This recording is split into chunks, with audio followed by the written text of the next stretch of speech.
गीता परिवार हमारा। ईश्वर भक्ति भाव से बहती संस्कारों की धारा, भारत माँ की सेवा में गीता परिवार हमारा, गीता परिवार हमारा।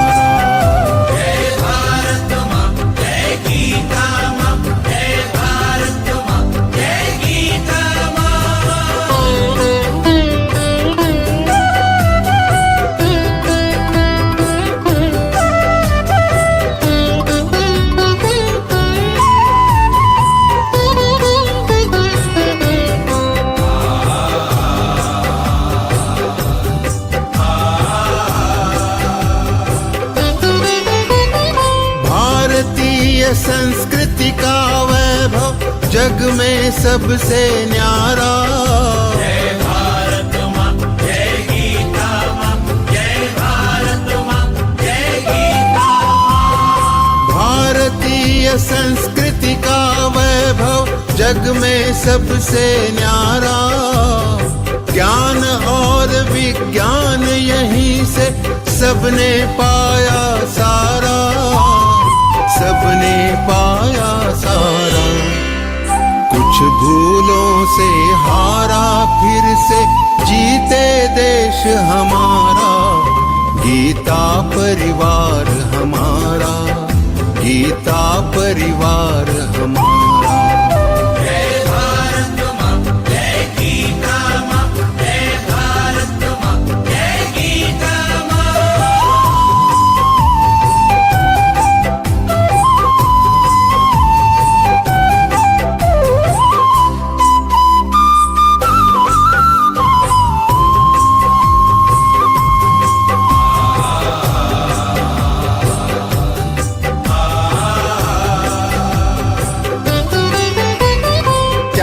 शील सेवा व्रतधारी युवा जगे पुरुषार्थी।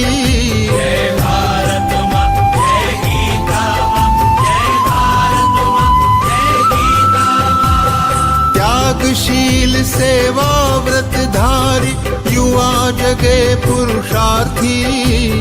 वैज्ञानिकता विनय सभ्यता स्वभाव हो निस्वार्थी, स्वभाव हो निस्वार्थी।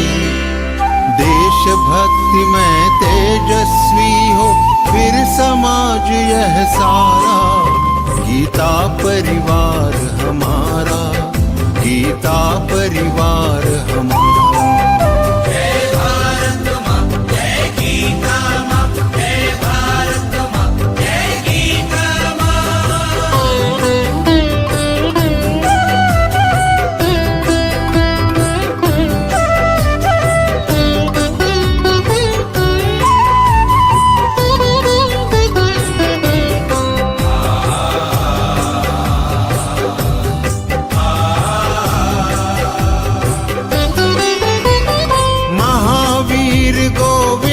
शिवाजी बुद्ध गगन के तारे।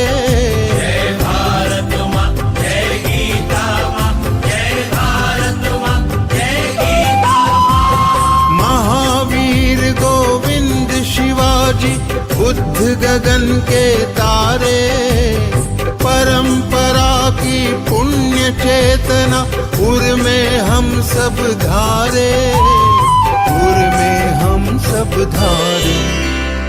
बाल हृदय में उसे जगाकर जगे देश यह सारा। गीता परिवार हमारा, गीता परिवार हमारा। जय भारत माँ, जय गीता माँ, जय भारत माँ, जय गीता माँ।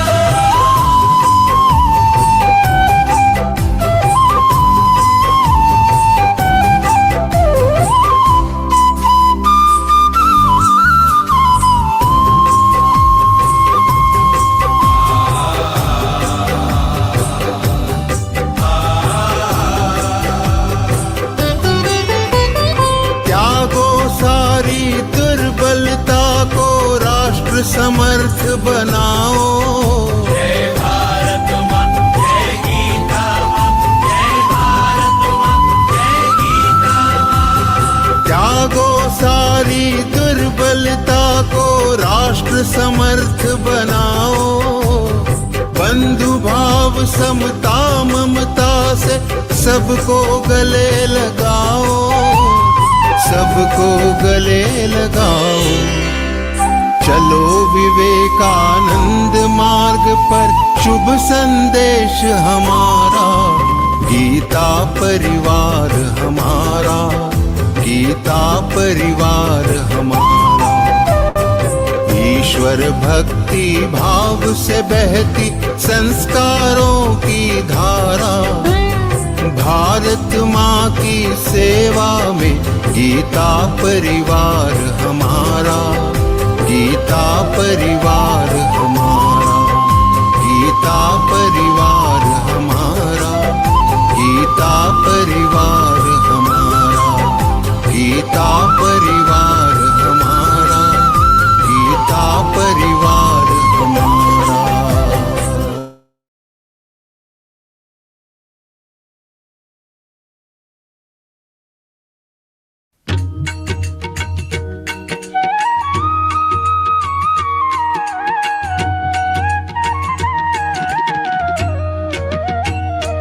अधरं मधुरं वदनं मधुरं नयनं मधुरं हसितं मधुरं हृदयं मधुरं गमनं मधुरं। मधुराधिपतेरखिलं मधुरं मधुराधिपतेरखिलं मधुरम्।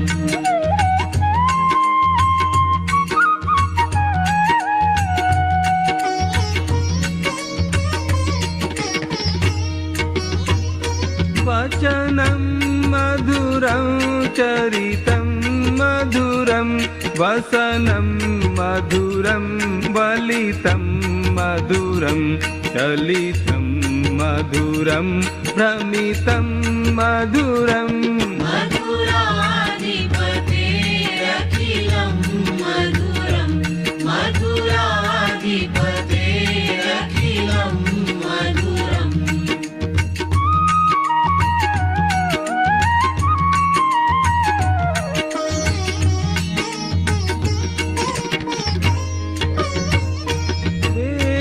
वेणुर्मधुरो रेणुर्मधुराः पाणिर्मधुराः पादौ मधुरौ नृत्यं मधुरं सख्यं मधुरम्। मधुराधिपतेरखिलं मधुरं मधुराधिपतेरखिलं मधुरम्।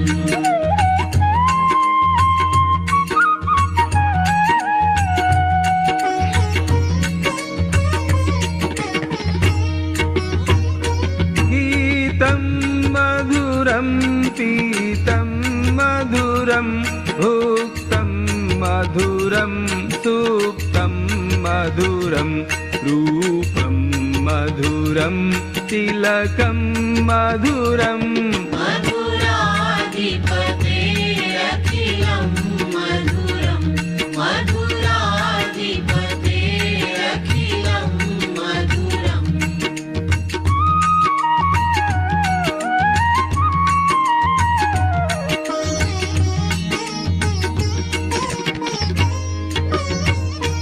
तरणं मधुरं तरणं मधुरं हरणं मधुरं स्मरणं मधुरं वमितं मधुरं शमितं मधुरम्। मधुराधिपतेरखिलं मधुरं मधुराधिपतेरखिलं मधुरम्।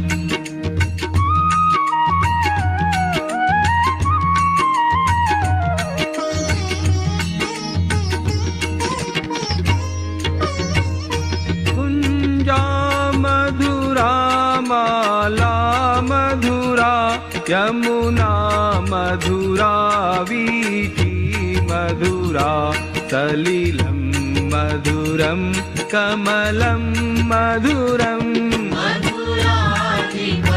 मधुराधिपतेरखिलं मधुरं मधुराधिपतेरखिलं मधुरम्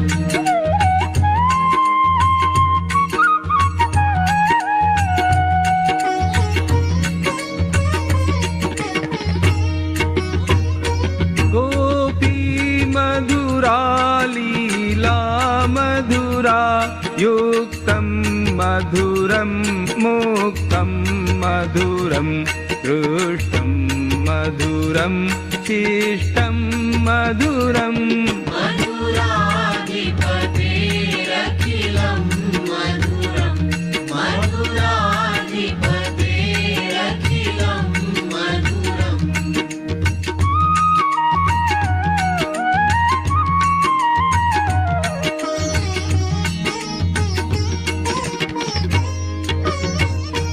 गोपा मधुरा गावो मधुरा यष्टिर्मधुरा सृष्टिर्मधुरा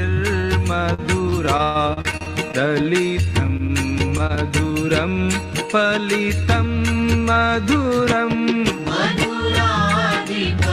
मधुराधिपतेरखिलं मधुरं मधुराधिपतेरखिलं मधुरं मधुराधिपतेरखिलं मधुरं मधुराधिपतेरखिलं मधुरम्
निज मनु मुकुरु सुधारी बरनऊ रघुबर विमल जसु जोदायक फलचारी बुद्धिहीन तनु जानिके सुमिरौ पवन कुमार बल बुद्धि विद्या देहु मोहि हरहु कलेस विकार। जय हनुमान ज्ञान गुण सागर जय कपीसति लोक उजागर रामदूत अतुलित बल धामा अंजनी पुत्र पवन सुत नामा महावीर विक्रम बजरंगी कुमति निवार सुमति के संगी कंचन बरन विराज सुबेसा कानन कुंडल कुंचित केसा हाथ वज्र और ध्वजा विराजे कांधे मूज जनेऊ साजे शंकर सुवन केसरी नंदन तेज प्रताप महाजगवंदन विद्यावान गुणी अति चातुर राम काज करिबे को आतुर प्रभु चरित्र सुनिबे को रसिया राम लखन सीता मन बसिया सूक्ष्म रूप धरि सियहि दिखावा विकट रूप धरि लंक जरावा भीम रूप धरि असुर संहारे रामचंद्र के काज सवारे लाय सजीवन लखन जियाए श्री रघुबीर हरषि उर लाए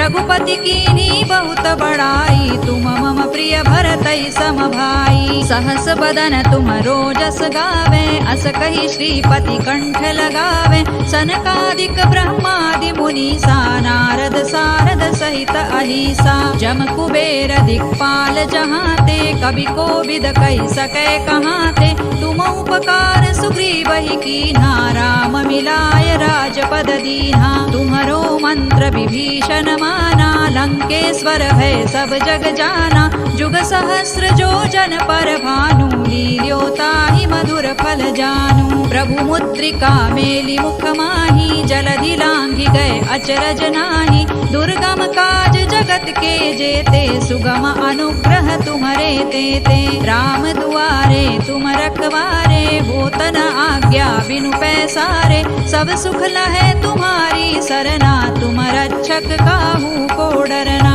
आपन तेज सम्हारो आपे तीनों लोक हांकते कांपे भूत पिशाच निकट नहीं आवे महावीर जब नाम सुनावे नासै रोग हरै सब पीरा जपत निरंतर हनुमत वीरा संकट ते हनुमान छुड़ावे मन क्रम वचन ध्यान जो लावे सब पर राम तपस्वी राजा तिनके काज सकल तुम साजा और मनोरथ जो कोई लावे सोई अमित जीवन फल पावे चारों जुग परताप तुम्हारा है प्रसिद्ध जगत उजियारा साधु संत के तुम रखवारे असुर निकंदन राम दुलारे अष्ट सिद्धि नौ निधि के दाता असवर दीन जानकी माता राम रसायन तुम्हारे पासा सदा रहो रघुपति के दासा तुम्हारे भजन राम को पावे जन्म जन्म के दुख बिसरावे अंत काल रघुबरपुर जाई जहाँ जन्म हरि भक्त कहाई और देवता चित्तन धरई हनुमत से सर्व सुख करई संकट कटे मिटे सब पीरा जो सुमिरे हनुमत बलबीरा जय जय जय हनुमान गोसाई कृपा करहु गुरुदेव की नाई जो सत बार पाठ कर कोई छूट ही बंदी महासुख होई जो यह पढ़े हनुमान चालीसा होय सिद्धि साखी गौरीसा तुलसीदास सदा हरि चेरा की जय नाथ हृदय महडेरा पवन तनय संकट हरना मंगल मूर्ति रूप राम लखन सीता सहित हृदय बसहु सुर भूप सियावर रामचंद्र की जय पवन सुत हनुमान की जय उमापति महादेव की जय।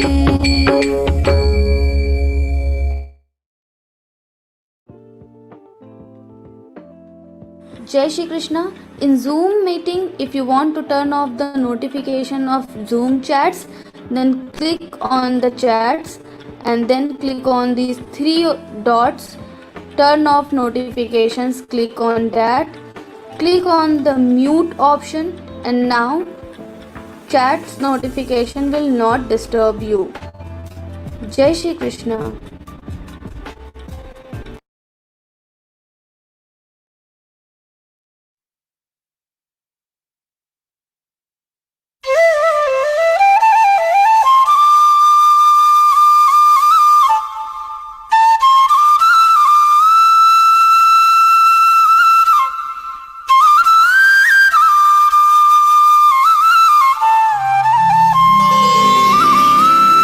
योगेशं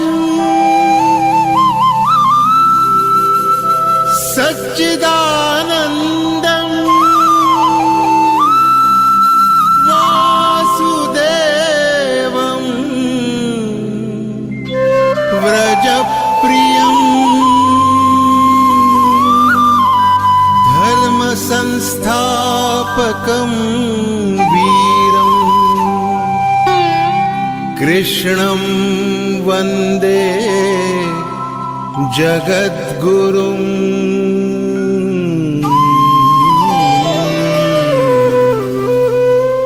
ईश्वरभक्तिभाव Jai Shri Krishna. Countless salutations to Bhagavan Shri Krishna, the Jagat Guru and the Supreme Lord, and my profound reverence and gratitude to our Param Pujya Shri Govindev Giriji Maharaj. So, Jai Shri Krishna to all of you once again.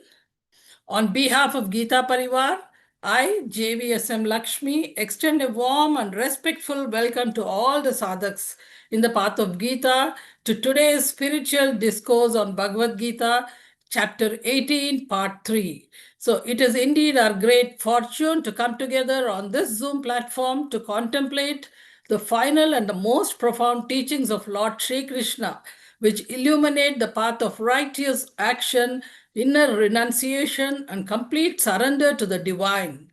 So before we start the session, let us begin the sacred session by invoking the blessings of Bhagavan Shri Krishna. Prayer purifies our minds, calms the hearts, and prepares us to receive the sacred wisdom of the Gita with humility and clarity.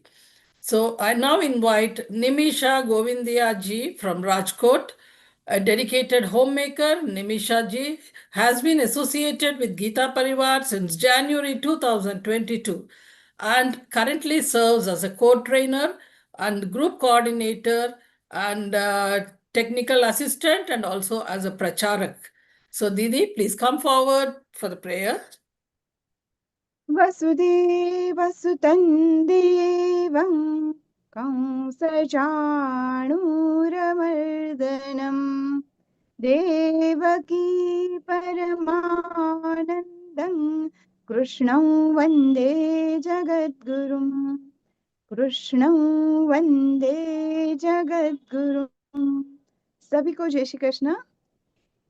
Jai Shri Krishna Didi. Om Namo Bhagavate Vasudevaya.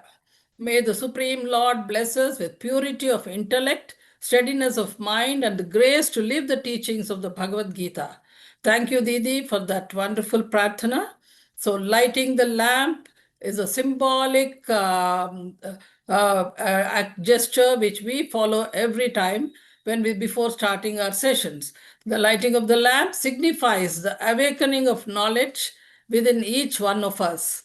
For this auspicious moment, I would like to welcome Srimati Radharani Vangapanduji from Hyderabad. She has a diploma in electronics and is a retired BSNL employee. She joined Geeta Pariwar in January 2022 and is currently offering her seva as an L4 trainer, contributing with dedication and commitment. I request all of you to also mentally offer a Deep Prajwalan at the lotus feet of Bhagavan Shri Krishna as we proceed with the Deep Prajwalan from our end. Deep Prajwalan, please.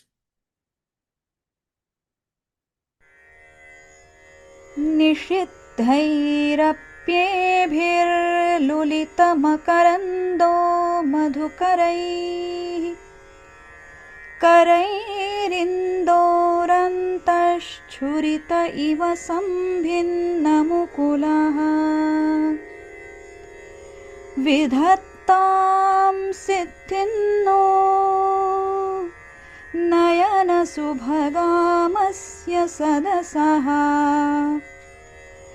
प्रकीर्णः पुष्पाणां हरिचरणयोरञ्जलिरयम् शरदिन्दुनिभां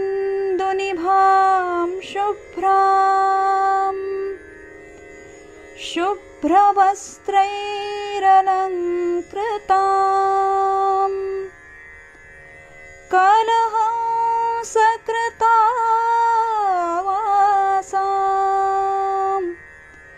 वरदां शारदां नुमः. Thank you so much, Didi, for that wonderful Deep Prajwalan, which has made this platform a very divine and sacred place to continue our journey today. So, dear sadhaks, as you all know, chapter 18, and before just starting our usual session, let me remind you all to please kindly share the link of these wonderful vivechans which you are listening to every day, every weekends, to all your known people, friends, relatives, acquaintances, so that you can make them also a part of this wonderful journey of Bhagavad Gita. Please encourage your friends and relatives to join this sacred movement and this great Gita Gyan Yajna, which is being conducted by our Gita Pariwar. So, with this announcement, let us go to the main part of today's session. As you all know, Moksha Sannyasa Yoga is the conclusive part of Bhagavad Gita, where Lord Krishna compassionately summarizes his entire teaching to Arjuna. So, in part 3, Lord explains the threefold nature of intellect, determination, and happiness, and the essence of renunciation. So, these verses, which we are going to see today, are a guide us on how to perform our duties with detachment, devotion, and discernment, leading us towards inner freedom and lasting peace. So it is my privilege today to introduce our most respected Shri Vikasji Vaidya Bhaiya for today's session.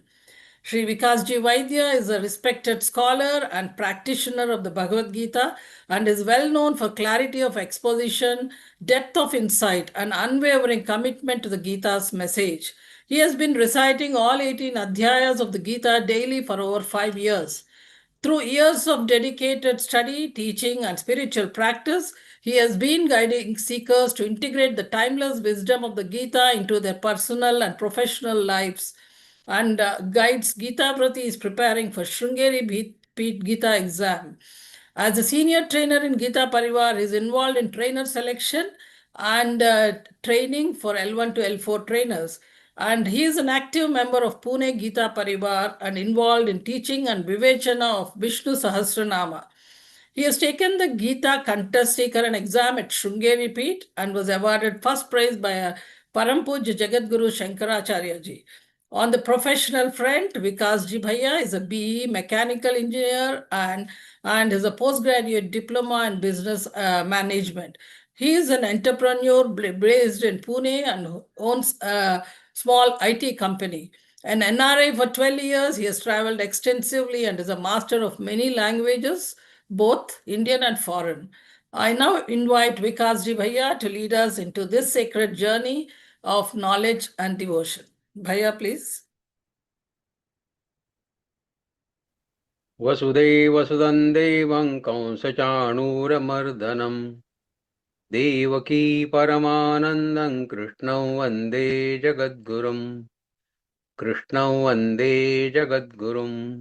जय श्री कृष्ण. पूज्य स्वामी जी के चरण कमलों में कोटि कोटि नमन. A warm welcome to all of you.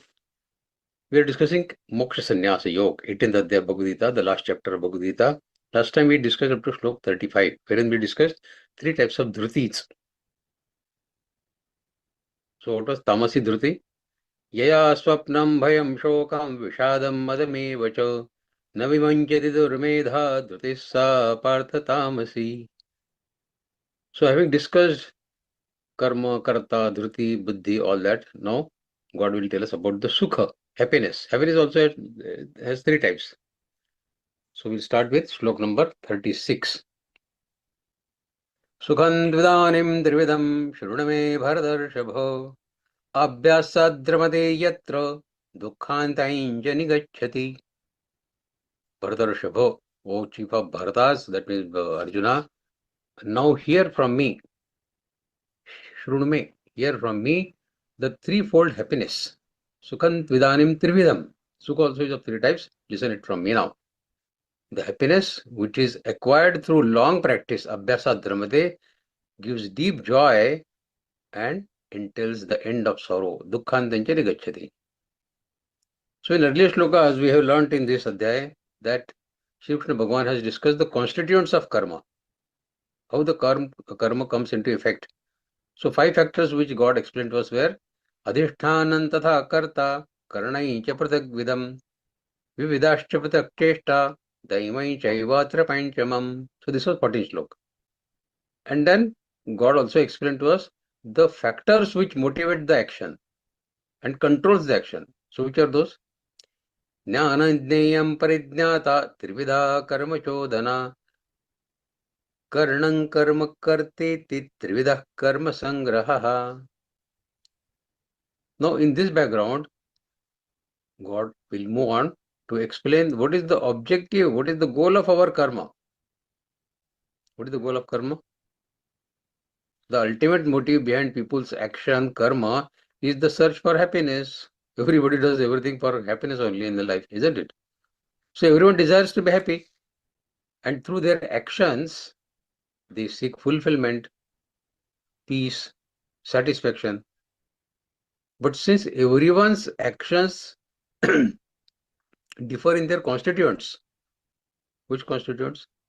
Adhishthanan tatha karta karanicha pratakvidam vividashta pratak cheshta daimai chaivatra panchamam. So everybody's adhishthan, karta, karan, pratak cheshta, daiva, all are different for everybody. So the result of everybody's karma is therefore different. Then again, Nyaya Nyayam Paridhana Trividha Karma Chodana, this is also different for everybody. So since everybody's actions differs in their constituent factors, the kind of happiness that they derive from their karma, out of their work, is also different. Śrīmad Bhagavan will therefore now explain the 3 categories of happiness. See, in life, everybody experiences momentary happiness. Everybody experiences momentary happiness every now and then. You switch on the TV and you see a person whom you like most. You feel happy. Okay, momentary happy. This type of happiness is instinctive. Any pleasant experience causes this feeling, and any unwelcome experience causes revulsion or unhappiness. You switch on the TV, you see Modi ji, you feel happy. You see somebody RG, you feel very, very unhappy, isn't it? But it is temporary. This is temporary. But the lasting happiness, which also entails loss of sorrows and grief, is an altogether different experience. It is not momentary. It is permanent. It is a great feeling indeed. It comes through long spiritual practice, abhyasa dramade, and lasts forever. It is a great treasure of unique happiness. It is so different from the usual feeling of everyday happiness, which the worldly incidents and events cause. So much difference and permanent. That is the beauty of this happiness, which God is going to explain to us now. So it starts with shlok number 37. What is sattvic sukh? Sattvic happiness. Yat tadagre vishamiva pariname mritopamam tat sukham sattvikam proktam atma buddhi prasadajam. That yat agre means in the beginning. Yat agre becomes yat tadagre.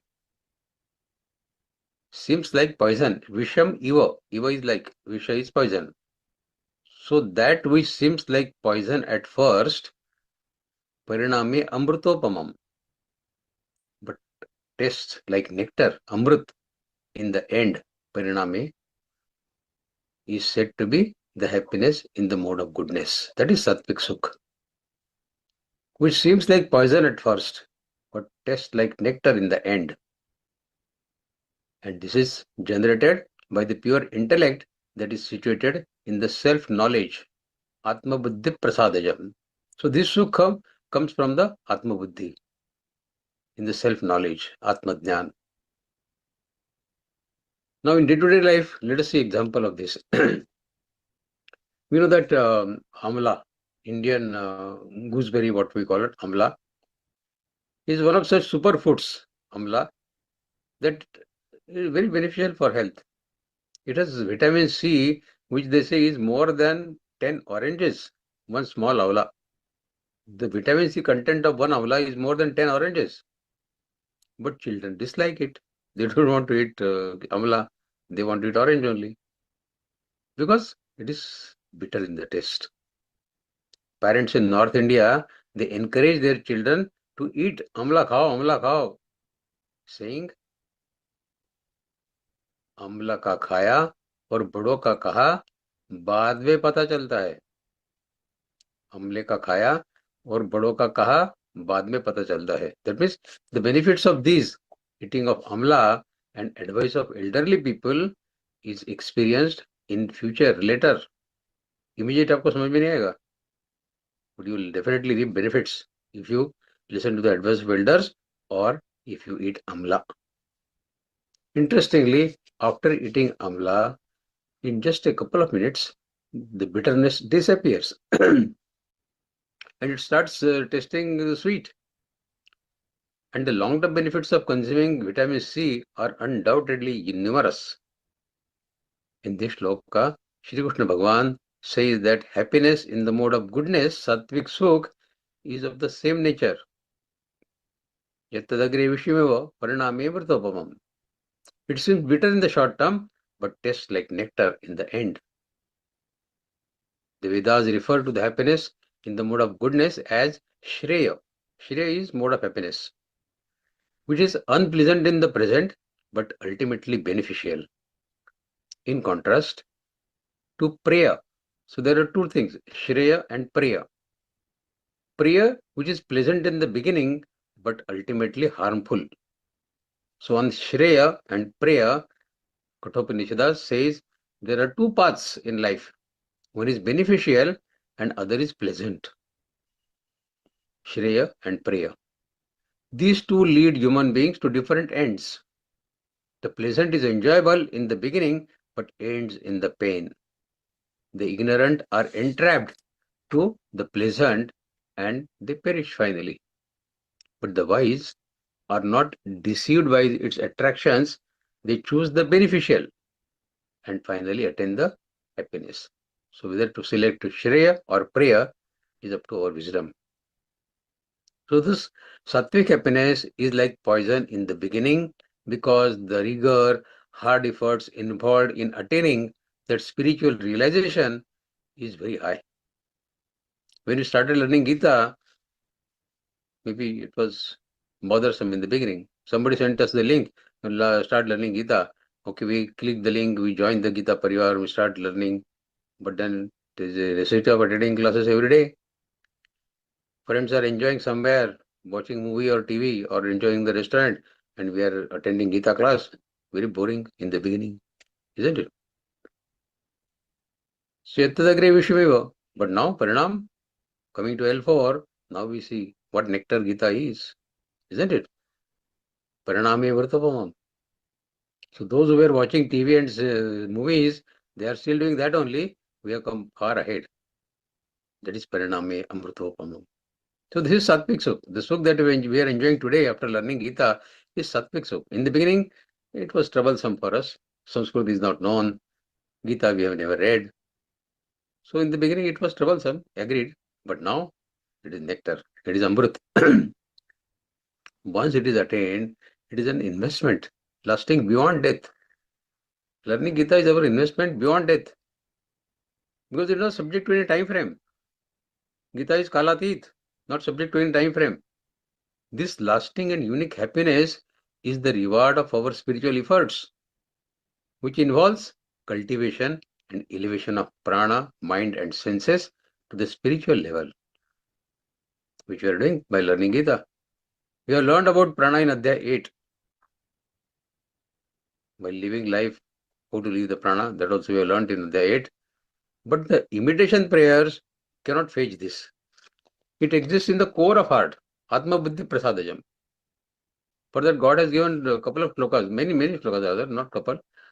But two come to my mind are, in the second adhyaya, God has said, Ragadvesha viyuktaistu vishayanindriya sharan atmavashyer vidayatma prasadamadi gacchati. This is a prasad. And in the fifth adhyaya also, God has said, Bhahyasparasheshva saktatma vindatyatmani yat sukham sabrahma yoga yuktatma sukham akshayam ashnute. This is Akshay Sukh. But it comes from Atma Buddhi Prasadajam. So this was Sattvic Sukh. Now what is Rajasic Sukh? Next sloka, 38. Vishendriya sanyogat tattadagre mritopamam pariname vishamiva tatsukham rajasam srutam. Tattadagre amritopamam or pariname vishamiva. So opposite of Sattvic Sukh. Happiness is said to be in the mode of passion, that is Rajasic Sukh, when it is derived from the contact of senses with the sense objects. Vishendriya sanyogat. When the Indriya and Indriya Vishay, their sanyog takes place, eyes, ears, nose, tongue, these are the senses. When they meet their corresponding sense objects, Shabda, Sparsha, Rupa, Rasa, Gandha, some kind of happiness takes place. You start liking what you see, you start liking what you are hearing, you start tasting what you are eating. So it is derived from the contact of senses with the sense objects. Such happiness is like nectar in the beginning, but poison in the end. Vishendriya sanyogat dattadagreyam mritopamam pariname vishimima tatsukam rajasam srudam. Because the sense and sense objects cannot give permanent joy. That happiness cannot be permanent. It will start and it will end soon. So Rajasic happiness is experienced as a thrill that arises from the contact between sense and sense objects. But the joy is short-lived, as the contact itself. It leaves in its wake greed, anxiety, guilt, and the thickening of material illusion. Even in the material world, for meaningful accomplishment, it is necessary to reject the Rajasic happiness. So Rajasic happiness is not to be rejected only in Adhyatma, in spirituality, but also in our day-to-day material world. As a reminder to steer him away from the immediate but misleading joys in our day-to-day life also. One of our prime ministers, he used to keep these lines on his desk. From the poem name was Stopping by Woods on a Snowy Evening. The poem, few lines of poem, they read like this. The woods are heavy, dark and deep. The woods are lovely, dark and deep. But I have promised to keep. Miles to go before I sleep. Miles to go before I sleep. The path is lasting, and divine bliss lies not only in indulgence, but in renunciation, austerities, and discipline. So which path we select? That depends whether we reach our ultimate desired destination or not. We are the one who select the path. We must know that all forms of happiness which are based on senses are of temporary nature. After first immediate contact between the sense and their corresponding respective sense objects, the results may cause happiness, but rewards afterwards it causes pain and sorrow. Young generation particularly may not easily agree with this conclusion. ऐसा क्या बोल रहे हैं आप? Sense and sense objects, they enjoy pleasure, and you say it is not sattvic pleasure, it is rajasic pleasure, which will end. हम तो नहीं देखते ऐसा, it will end.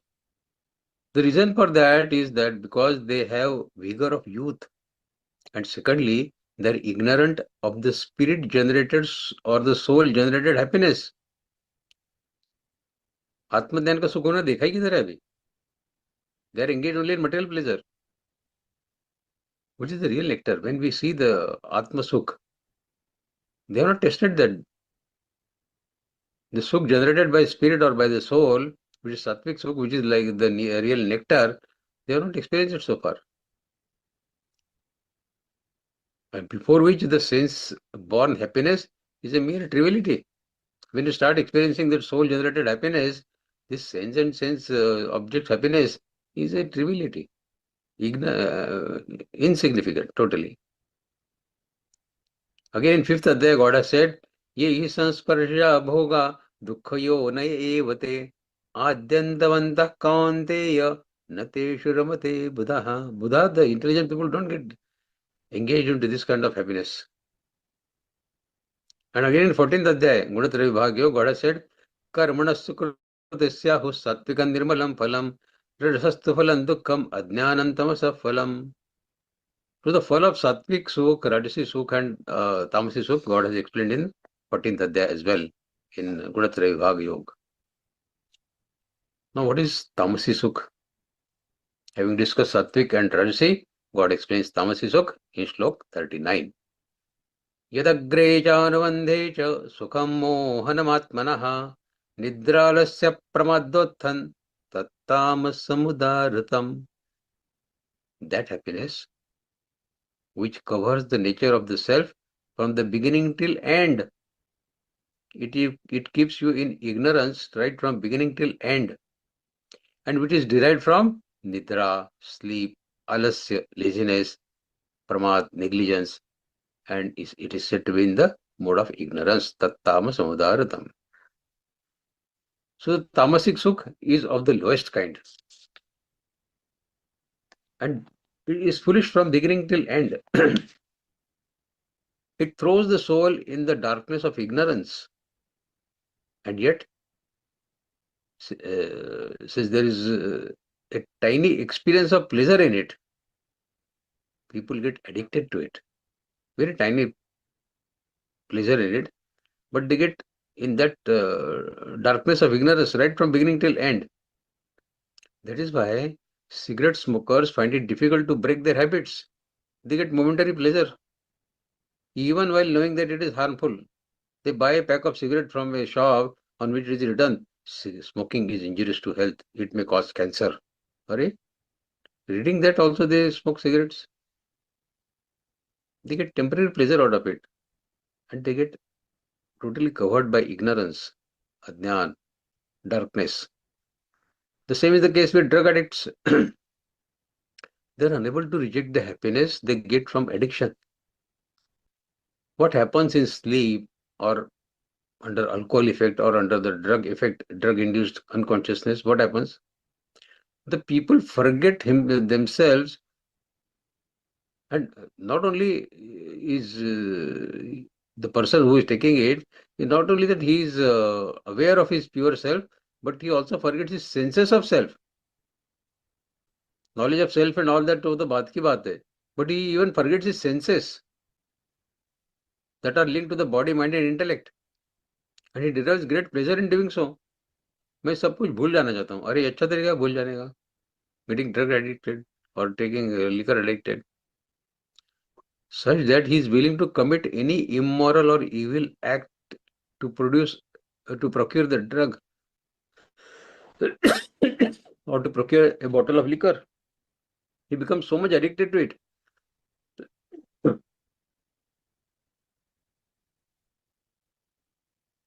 We read in newspaper that some drug addict, they even kill others to get the drugs. Because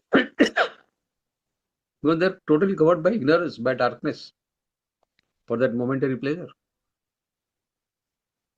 Tamasic pleasure is such that it makes the person forget his self, both during sensory interaction and also in its aftermath.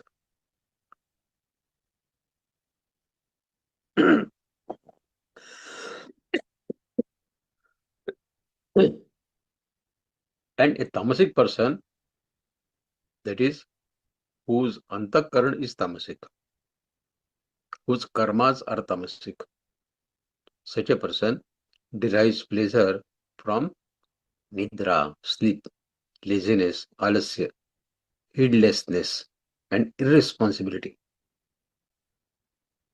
And this kind of pleasure is known as tamasic pleasure. Shri Krishna Bhagavan states that such pleasures derived from sleep. People enjoy sleep. They will keep sleeping till 10:30 in the morning or maybe 11 o'clock in the morning. Laziness, कुछ करना ही नहीं. Keep lying on sofa for the whole day. Keep watching TV or do nothing. Negligence. Such pleasures are in the mode of tamasi, ignorance, tamasi happiness. Now, why did Mahabharata war take place? While explaining the causes of Mahabharata war, Maharishi Vyas, he tells Dhritarashtra many reasons for Mahabharata war in Udyog Parva of Mahabharata. Among them, he clearly mentions the indulgent drinking parties of the youth. So in Mahabharata Kal, before the war, the society was become totally addicted to drinking. Youth were totally engaged in drinking parties. And Maharishi Vyas has stated it in Udyog Parva. In the beginning, during the height of youth, this enjoyment-oriented lifestyle seems pleasant and comforting. Maja aa raha hai, weekend parties. But ultimately, it leads only to sorrow. So that is Rajasic passionate, Rajasic pleasure. Even lower than that is the Tamasic pleasure we discussed. In that which fascinates person both in the beginning and in the end is Tamasic pleasure. Sleep, laziness, negligence are the sources of Tamasic pleasure. Such a person remains completely deprived of spiritual knowledge. How can he get? He remains entangled in the sensual pleasure initially and finally also. These pleasures are painful from start to end. Yet tamasic person remains unaware of it, that he is facing the sorrows because of his habits, tamasic habits. Now, when a child is born, the mother undergoes unbearable pain. But when the child is placed before her, she experiences immense joy. Similarly, churning of ocean required great efforts and hardship, yet it ultimately produced the nectar of immortality, Amrit. Yajna, rituals like yajna, sacrifices, may seem difficult in the beginning, but they lead to heaven. These are the examples of sattvic, pure happiness, which in the beginning may be troublesome, but in the end, like nectar. The pleasures obtained from when an object first comes into the house gradually starts fading away when the objects start becoming old. In old days, when you used to buy a fridge, it used to be a novelty those days. Fridge आ गया घर पे, हमारे घर ठंडा पानी मिलेगा आज. We got a fridge. But that pleasure dies down in 8-10 days. सबके पास फ्रिज हो गया, अभी हमारे पास भी है, तो सबके पास है. So no, nothing great about it. So this temporary pleasure, which is depending on outside things, is Rajasic pleasure. A man constantly craving sensual pleasure initially enjoys it, but it ultimately, this may lead to the terrible suffering like diseases. Physical intimacy, many people enjoy it. It may cause some disease like AIDS. Or he may try unnatural methods to retain his youthful strength by taking some wrong medicines. But it will ultimately result in the bodily harm, no? So this Rajasic sukh is like this. Temporary, but in the end dangerous, like Visha. Regarding tamasic happiness, God has explained, a person is captivated both at the beginning and at the end also. He remains absorbed in laziness. He is easily swayed away by those who flatter him. Every action leads either upward towards progress or downward towards decline. Urdhvam gacchati sattva madhya tishtanti rajasa jagannaguna pratistha adho gacchanti tamasaha. We taught it in 14th adhyaya. So while proceeding, that action gives some tempting result. That is what we call as happiness. But pleasure is an experience of the body, while true joy, ananda, is the experience of the soul. So whether we want pleasure of the body or we want the true joy of the soul, choice is ours. Therefore, sattvic happiness is superior to the form among all forms of happiness. So having discussed these three forms of sukha, Sattvic Sukh, Rajasic Sukh and Tamasic Sukh, now the time to discuss a small anecdote to clearly know the difference between these three. In a village, there lived three brothers. Let us name them anything. Shantanu, Raju and Dinesh. Shantanu, Raju and Dinesh. All three were searching for happiness, like all of us do. But each one sought it in a different way. This Dinesh is an example of Tamasi happiness. Dinesh would stay awake till late in the night, wasting time in gossiping, arguments, and bad habits like drinking. The next morning, he would wake up tired, exhausted, with a dull mind and disturbed home environment. For some time, he felt this was fun, kya maja aa raha hai. But eventually, it only brought emptiness, fatigue, and sorrow. So this is Tamasi happiness for that Dinesh. Pleasant at first, but ends in the suffering. Now Raju, second brother, his happiness was a Rajasic happiness. Raju was hardworking. He always pursued wealth, recognition, success. When he achieved his goal, he felt very happy for a short while. But soon, a new goal, new competition, and new stress would arise. Ye to ho gaya, I want to do something more. This is no more happiness for me. He never felt satisfied with whatever he got. His mind was always restless, always anxiety in the mind. One success followed by another, yet peace was nowhere in his mind. This is Rajasic happiness. There is happiness, but it always comes with stress, with competition and unrest. While that Shantanu, Sattvic happiness. Shantanu would wake up early, meditate, read good thoughts, work sincerely, help others, and spend his evening lovely with the family. He did not need to search for happiness outside. His mind remained calm, clear, and content.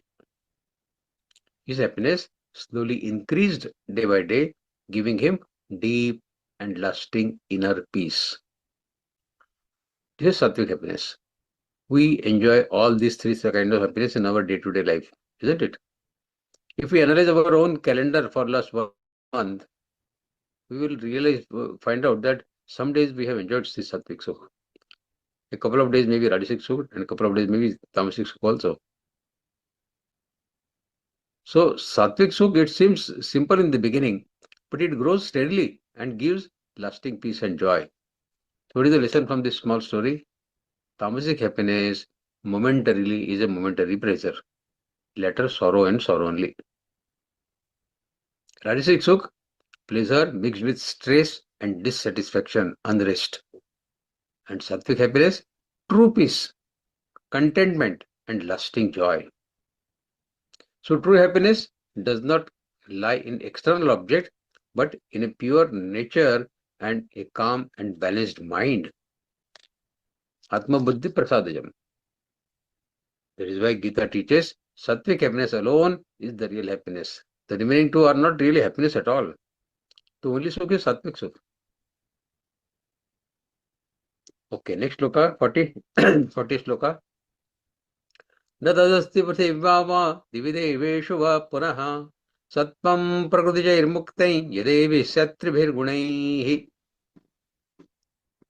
Having discussed all these three, Sattvarajatamo, or Karta, Karma, Buddhi, Dhruti, Sukha, everything. Now God says, no living being on the earth or on the higher celestial abodes of this material world is free from the influence of these modes of nature.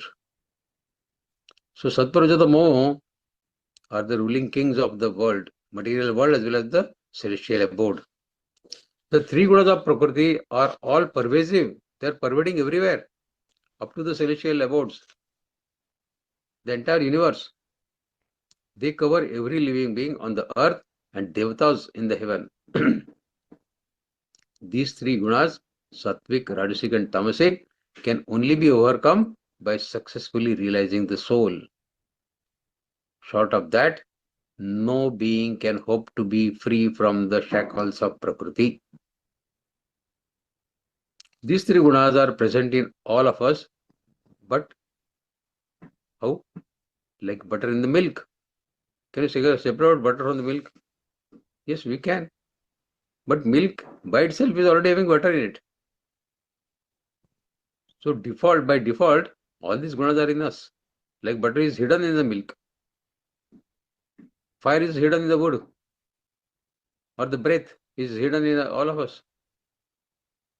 There is no escape from them, these three gunas.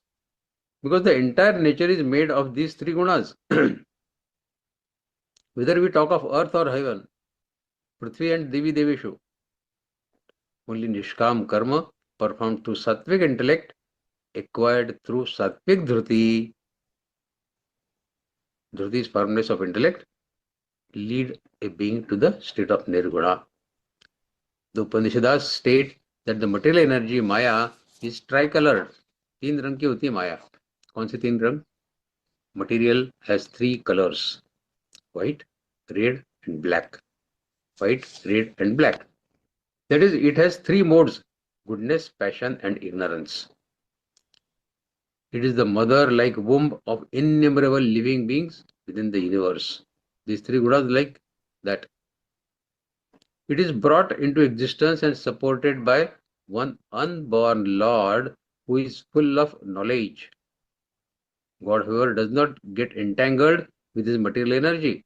God is not bound by these three gunas of Prakriti. He independently enjoys the pleasures of his transcendental leelas, pastimes. But a living entity like us, we enjoy the material world, and thus become bound by it, get bondaged. Maya's domain extends from Patal, the nether region, to the celestial abodes, to the Swarga. Since the three modes of nature, Sattva, Rajo, Tamo, are inherent attributes of Maya, they exist in all the material abodes of existence. Hence, all living beings on these abodes, whether it is earth or Swarga or Patal, whether human or celestial gods, are under the sway of these three gunas, Sattva, Rajo, Tamo.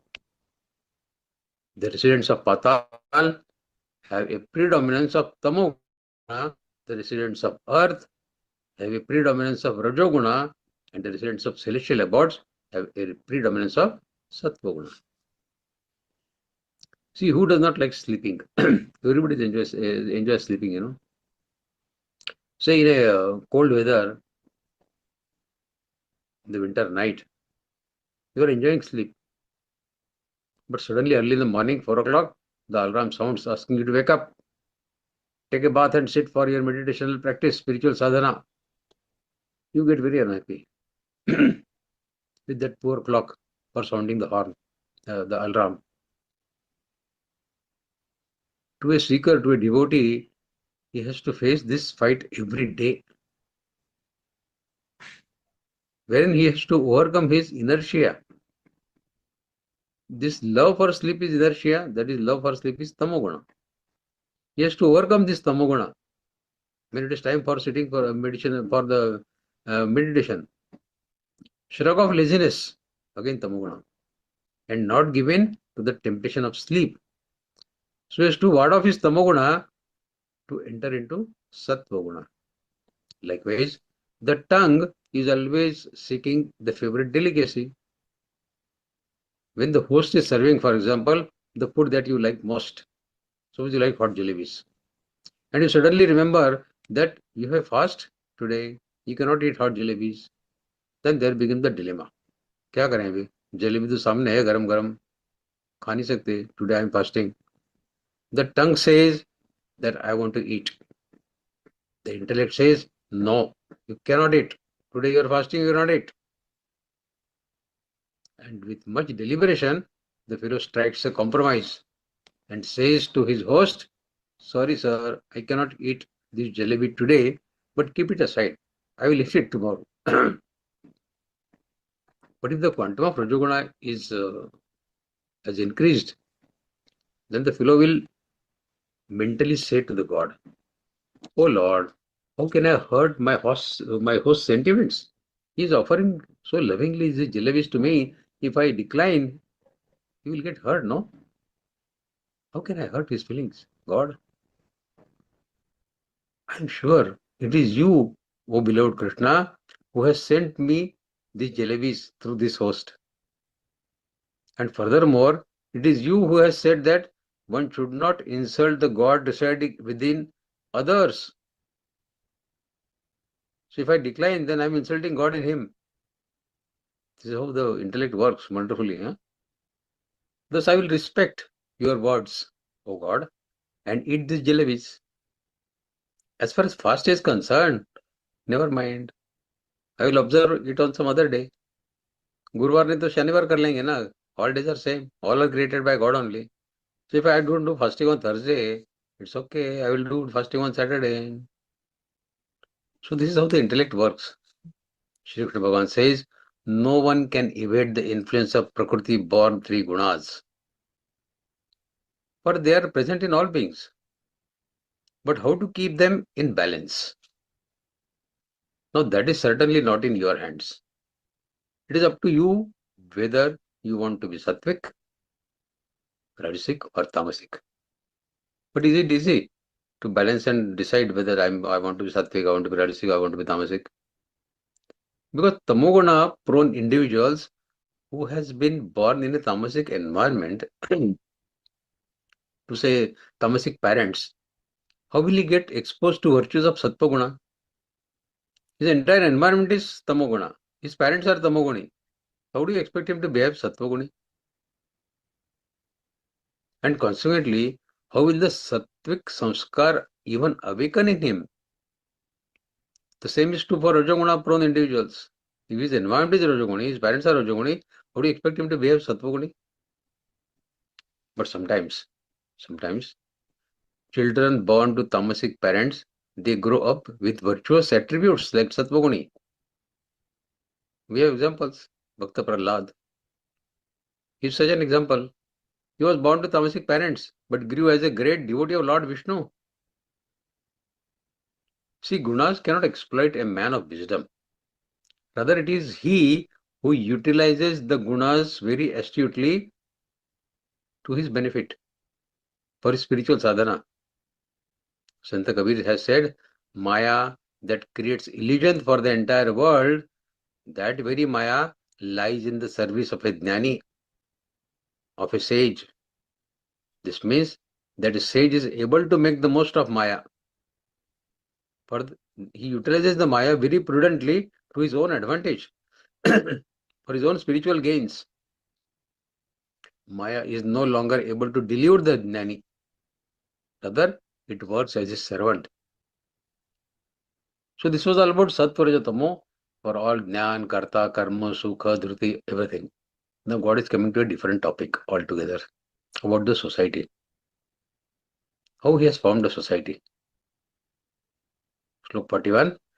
Brahman kshatriya visham shudrana inja parantapa karmani pravivaktani svabhava prabhavirgunaihi. The duties of Brahman, Kshatriya, Vaishya and Shudra are assigned according to their qualities according to their gunas. Karmani prabhavaktani svabhava prabhavirgunaihi. Nowhere it is said Janma prabhavaktani. Janma is not a factor to be considered at all for deciding who is Brahman, who is Kshatriya, who is Vaishya, who is Shudra. We have a similar sloka in 4th Adhyaya, if you remember. Chaturvarnam mayang srishta gunakarma vibhagashaha tasya kartaramipamam vidya kartaram avyayam. So this Chaturvarna has been explained by God in the 4th Adhyaya as well. And here also guna karma vibhagashaha. There also no janma has been mentioned. So there is no mention of birth as the basis of division of varnas in any of Geeta shlokas. Someone has said very appropriately that finding the perfect profession is like finding a perfect life partner. But how do we discover the perfect profession for ourselves? Here Shri Krishna Bhagavan explains that people have different natures according to the gunas that constitute their personality. And thus different professional duties are suitable for different people. The system of Varnashrama was a scientific organization of the society according to Swahava Prabhaver Gunehi, work based on one's nature and gunas. And in the system of organization, there were 4 ashramas. Ashramas is the stages of life, and 4 varnas, the occupational categories. So 4 stages of life and 4 varnas was the way the society was designed by God. The stages in life were Brahmacharya ashram, that is the student life, which lasted from birth till the age of 25. Then next was Grihastha ashram, the household life, which was regular married life from 25 to 50. Then third was Vanaprastha ashram, semi-renounced life, which was from the age of 51 to 75. At this stage, one continued to live with the family but practiced renunciation. So that is Vanaprastha ashram. And the fourth stage of life was Sannyasa ashram, renounced order of life, which was from the age of 75 onwards, where one gave up all household duties and resided in a holy place, absorbing the mind in God. So that was Sannyasa ashram. So these were the 4 stages of life. The 4 varnas were Brahmin, the priestly class; Kshatriya, the warrior and administrative class; Vaishya, the mercantile and farming class; and Shudra, the working and service class. The varnas were never considered higher or lower among themselves when they were first created by the God. Since the center of society was God, everyone worked according to their intrinsic qualities to sustain themselves and society and make their life as a success by progressing towards the God realization. Thus, in Varnashram system, there was unity in diversity. Diversity is inherent in nature and can never be removed. We have various limbs in our society and they all perform different functions. Expecting all limbs to perform the same function is ridiculous, futile. Seeing them all different is not a sign of ignorance, but a factual knowledge of their utilities. Similarly, the variety amongst human beings cannot be ignored. See, even in communist countries where equality is foremost principle, socialism, communism, even in communist countries, there are party leaders who formulate the ideologies or the foremost principles of their country. There is a military that wields the guns and protect the nation. There are farmers who cultivate the land, and there are industrial workers to do the mechanical jobs for the society or for the country. The 4 classes of occupation exist there as well, despite all attempts to equalize. The Christian or Islamic countries also have this division of society based on the duties. America has an army, they have got a business class, they have got farmers, isn't it? But people decided unnecessarily to target India and our Sanatan Dharma under a wrong pretext that we are dividing the society. God nowhere has said this is based on birth. Karmani pravaktani svabhava parvairgunahi. The Varnashram system recognized the diversity in human beings. Everybody's nature is different, no? Somebody wants to become doctor, somebody wants to join army. So God has only facilitated them to go as per their nature, intrinsic nature. So scientifically prescribed duties on occupations matching to the people's nature was the basic foundation of this Varnashram system. However, unfortunately, with the passage of time and with wrong propaganda done by the people, Varnashram system got deteriorated. And the basis of Varnas change from one's nature and gunas and karmas to one's birth. So the children of Brahmin started calling themselves as Brahmin, irrespective of whether they possess the corresponding qualities or not. Also, the concept of higher and lower caste got propagated, and upper caste began looking down at the lower caste. Who created all this? We only created. Krishna has never said. When the system grew rigid and birth-based, it becomes dysfunctional.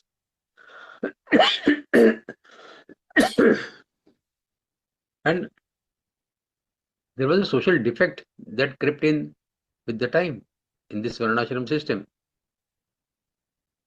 And was that the original intention of the Varnashram system? But the most annoying fact is that people without understanding these shlokas of Bhagavad Gita, कर्माणि प्रवक्तानि स्वभाव परवैर्गुणैः और चातुर्वर्णमय सृष्टा गुण कर्म विभागशः, they start blaming Gita for dividing the society. How foolish, ridiculous it is. Tell me, Gita professes equanimity. Samatmai yoga uchyate. This is the foundation of Gita. Equanimity, equanimity, equanimity. So many shlokas are there referring to equanimity in life. How can Lord Krishna be blamed for creating higher or lower castes? Will he create this kind of inequanimity? This thought itself is rubbish. In the next few shlokas, according to original categorization of the system, Brahman, Kshatriya, Vaishya, Shudra, Shri Krishna Bhagavan maps the gunas of people with their natural qualities of work. So what are the Brahmana's gunas and what are their natural karmas? Same for Kshatriya, Vaishya, Shudra. So what is Brahmana's karma and their nature? Shamodamastapashauchang kshantirarjavamevacha jnanam vidyanam astikyam brahma karma svabhavajam. Tranquility, shamo. Restraint, dhamma. Austerity, tapa. Shaucham, purity. Kshanti, patience. Arjavam, integrity. Jnanam, knowledge. Vidyanam, wisdom. And the belief herein after. These are the intrinsic qualities of karmas for Brahmin. Brahma karma svabhavajam. So these are the attributes of Brahmins. Shamodamastapashaucham kshantirarjavamevacha jnana vidyanamastikyam brahma karma svabhavajam. Note that not even once Shri could not refer to any external appearance. Like the Brahmin should have a shaved head, they should have a tilak on their head, they should wear saffron clothes. Is there anywhere is it said like this? That Brahmana will be that who will be doing all this external dharma? Or they should have a choti, or tilak on their forehead, or a thread worn around their body. जनेऊधारी होगा तो ही ब्राह्मण होगा. ऐसा कहीं कहा है क्या भगवत गीता में भगवान ने? The real attributes are the forthrightness, honesty, rare spiritual knowledge, not possessed by common people, purity, and forbearing difficulties encountered while performing some austerity. So these are the gunas which qualify for someone to get called as a Brahmin. For example, say a person decides to chant Mahamrityunjay mantra 1,25,000 times, 1.25 lakh का जप करने का है, and that too over a period of 21 days. 1.25 lakh jap in 21 days. Now this will be easy, you think? These people are there are people who chant Gayatri mantra 24 lakh times. That is called Gayatri Punashcharan for a limited period of time. Is it easy? Sitting continuously for several hours together and chanting mantras with focused mind, one will experience body discomfort and sufferings. Not so easy. You start getting blisters on your body with the heat generated through repeated mantra chanting. I have seen people who are doing Gayatri Punashcharan 24 lakh times. Their bodies totally become hot with blisters on their body all over. Is it easy? Very difficult. But who gladly does it, who endures this hardship, is a Brahmin. Is a Brahmin. Such a person loves getting up early in the morning, devotes his time to worship of the divine, and by consistent spiritual practice, such a person then one day gets first-hand experience of the Almighty God. And the one who thus realizes Brahma is Brahmin. So a Brahmin is a person who has realized the Brahma. Now, in today's Brahmin community, how many can be qualified as who has realized the Brahma? So, those possess predominantly sattvic natures were Brahmins. Shamodapasavakram Shantirajyamecha Dhyanavindam Brahma Karma Svabhajam. Their primary duties were to undertake austerities, practice of purity of mind, do devotion, and inspire others from their examples. Thus, they were expected to be tolerant, humble, and spiritually minded. They were expected to perform Vedic rituals for themselves and for the other classes as well. So, for remaining classes of the society, whether Kshatriya, Vaishya, or Shudra, for their benefit, these Vedic rituals were to be performed by Brahmins. Their nature inclined them towards love for knowledge. So the profession of teaching, cultivating knowledge, and sharing it with others was also suitable for Brahmins. Although they did not participate in the government administration themselves, they guided the executives of the government. And because they possessed wisdom for scriptures, their views on social and political matters were greatly valued.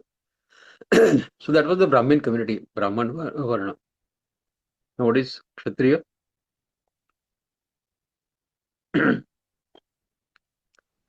Kshatriya. Shauryantejo dhrutirdakshan yuddhyachapyapalayanam dhanamishvaravavashyak kshatrang karmasvabhavajam. Valor, shaurya, strength, fortitude, dhruti, skill in weaponry, daksham, resolve never to retreat from the battle, yuddhyachapya apalayanam, large-heartedness, dhanam, leadership abilities, ishwaram. These are the natural qualities of karmas for kshatriyas. Kshatrang karmas svabhavajam. So Kshatriya by nature is heroic, strong, and courageous. Moreover, this is supplemented with fortitude, determination. It is generally believed that those who are ready to fight, like people who enroll themselves in the armed forces, are Kshatriyas. Generally believed like that. More so, if their names are Singh or some Rajput, they are inclined to join armies. But just being willing to fight or waging a war is not the only criteria to be called as a Kshatriya. This has to be supplemented with forbearance, patience, generosity, dana vishra avashya, and resourcefulness. Resourcefulness for someone to be labeled as Kshatriya. The Kshatriyas were those whose natures were predominantly Rajasic with a mix of Sattva Guna. So predominance of Rajasi with a mix of Sattva Guna were Kshatriyas. This made them royal, heroic, daring, commanding, and charitable.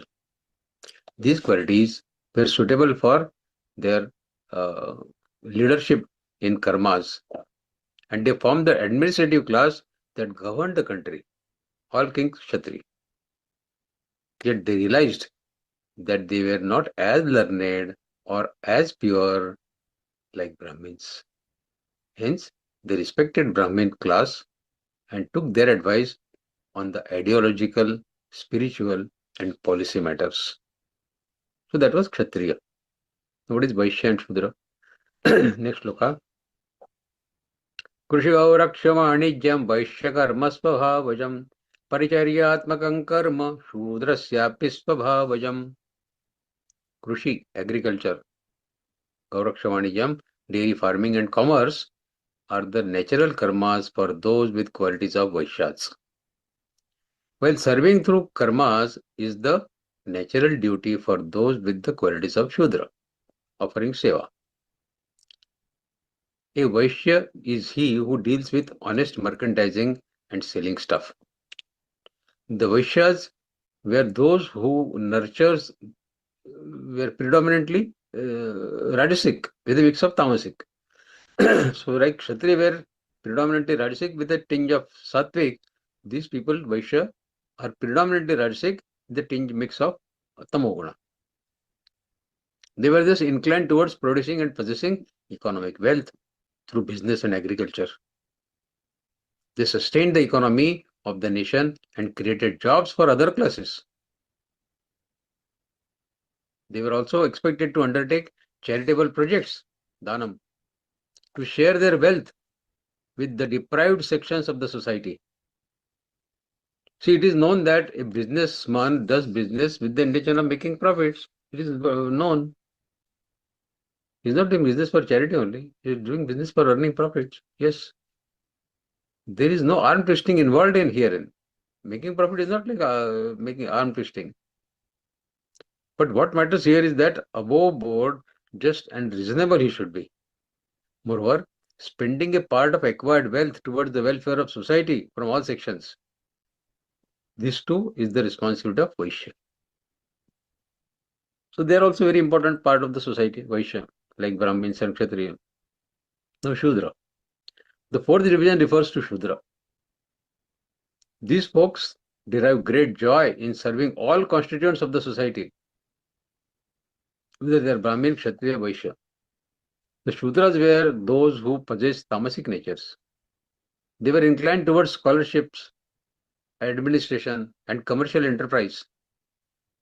The best way for their progress was to serve society according to their calling. Artisans, technicians, job workers, tailors, craftsmen, barbers, plumbers, and other similar professions were included in this class. Now in day-to-day life, when a woman, a housemaker, takes care of her children and her family, she is also Shudra. By definition, she is also Shudra, isn't it? When the disciple serves his guru, when he cooks and cleans for his guru, for that period, he too is a Shudra. When a woman is educating and teaching her children, giving them good sanskars, for that time, she is a Brahmin. And when she goes to market and starts haggling for a reasonable price for purchases that she makes for her home, at that time, she becomes a Vaishya. What's more, when she fights for her honor or safeguards the interest of her children, at the time, she becomes Kshatriya also. रुद्रावतार. किसी ने लड़की को छेड़ दिया उसकी in marketplace, she becomes Kshatriya also. She can take on any enemy that time, become a Kshatriya.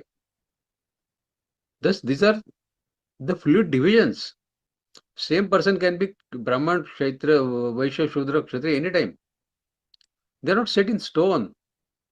Once Brahmin is always Brahmin. Not like that. But unfortunately, we believe that once Brahmin is all time Brahmin. One Kshatriya is all time Kshatriya. It's not like that. Shri Krishna Bhagavan himself performed all the four Varnas. Brahman, Kshatriya, Vaishya, Shudra. He used to take care of cattle, Vaishya, farming, Gauraksha, Vanijam. He killed so many demons with his own hands, Kansa and all others. He was a Kshatriya. He is the most knowledgeable Gyan Bhandara Bhagavan Shri Krishna. So he is Brahmin. And he even cleans the utensils for rishis who came for yajnas. When Pandavas performed yajna, Shri Krishna Bhagavan, he not only served the food to all the Rishi Munis, but he also cleaned their utensils. So he was Shudra also. So this is not a, as I said, once Kshatriya is all time Kshatriya. These are very fluid states. A person from Brahmin family, a person who is born in Brahmin family, for example, the day he joins army, his born has changed. He has become Kshatriya then.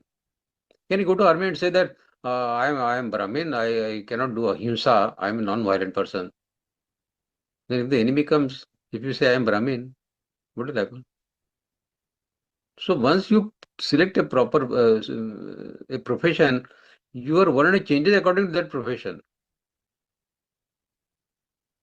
At the plane of jnana, it is believed that one who links himself, his identity with the body is a Shudra, and whose body identification has been dispelled, I am not body, I am the soul, that person is a Brahmin. Because he has got this Atma Dhyan now. So he is a Brahmin.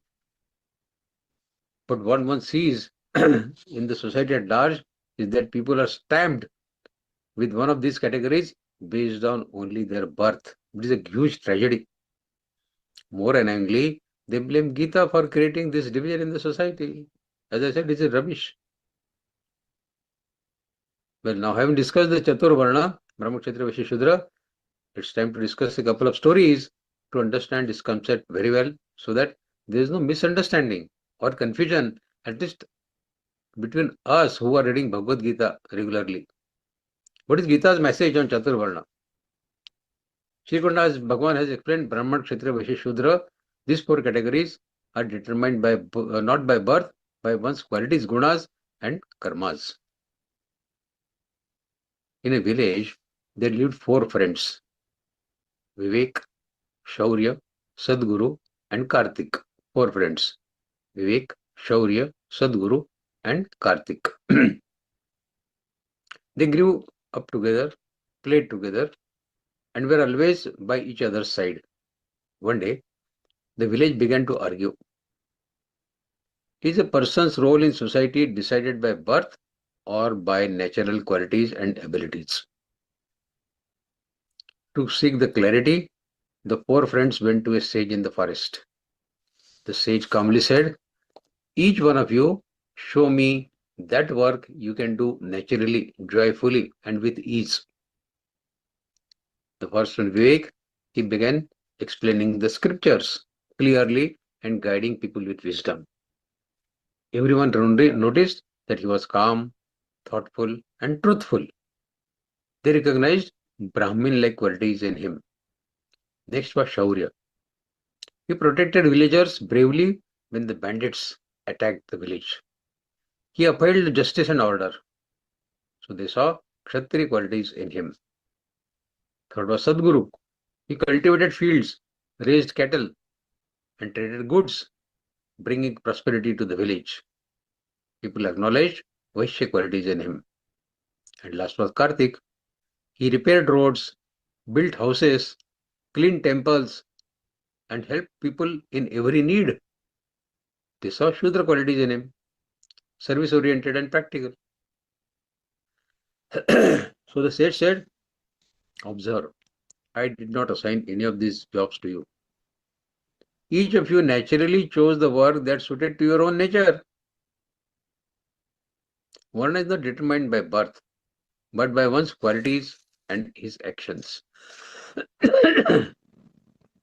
Where your mind feels peaceful and joyful, that is your true duty." What is the moral of the story? Every person has different natural qualities. No role is superior or inferior. The work that aligns with your inherent nature leads to happiness and success. Following your natural duty, your swadharma is the true fulfillment of life. So this shloka teaches us, do not judge by caste or by birth. Recognize your qualities and act according to your true nature. This is the real path for peace and contentment in life. Another small story. Once upon a time, in a small village in ancient India, a group of villagers decided to build a grand temple in the village for the divine. They believed that this temple should be a symbol of unity and service, where everyone could contribute according to their strength and their nature. When the project began, people naturally took up different roles. The Brahmin was learned in scriptures and spiritual rituals. He guided the project with his wisdom.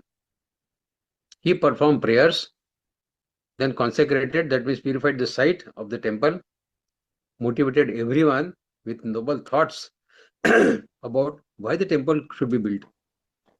The basic reason for temple to be built was not for pride, but for devotion. Kshatriya, strong and courageous, he took the responsibility of protecting the workers and maintaining the order. He ensured discipline and fairness, stood guard during the night, and encouraged others when difficulties arose. Then third is Vaishya, skilled in trade, finance, arranged for materials, managed donations, and ensured there was enough food and resources for all. His sense of balance kept the workflow smoothly. Fourth was Shudra, very dexterous in his hands, with his hands, and devoted in service. Actually built the temple with bricks, with stone, and with his own sweat. His craftsmanship brought the divine structure to life. Shudra. When the temple was completed, it shone in the sunlight, a symbol of devotion and cooperation.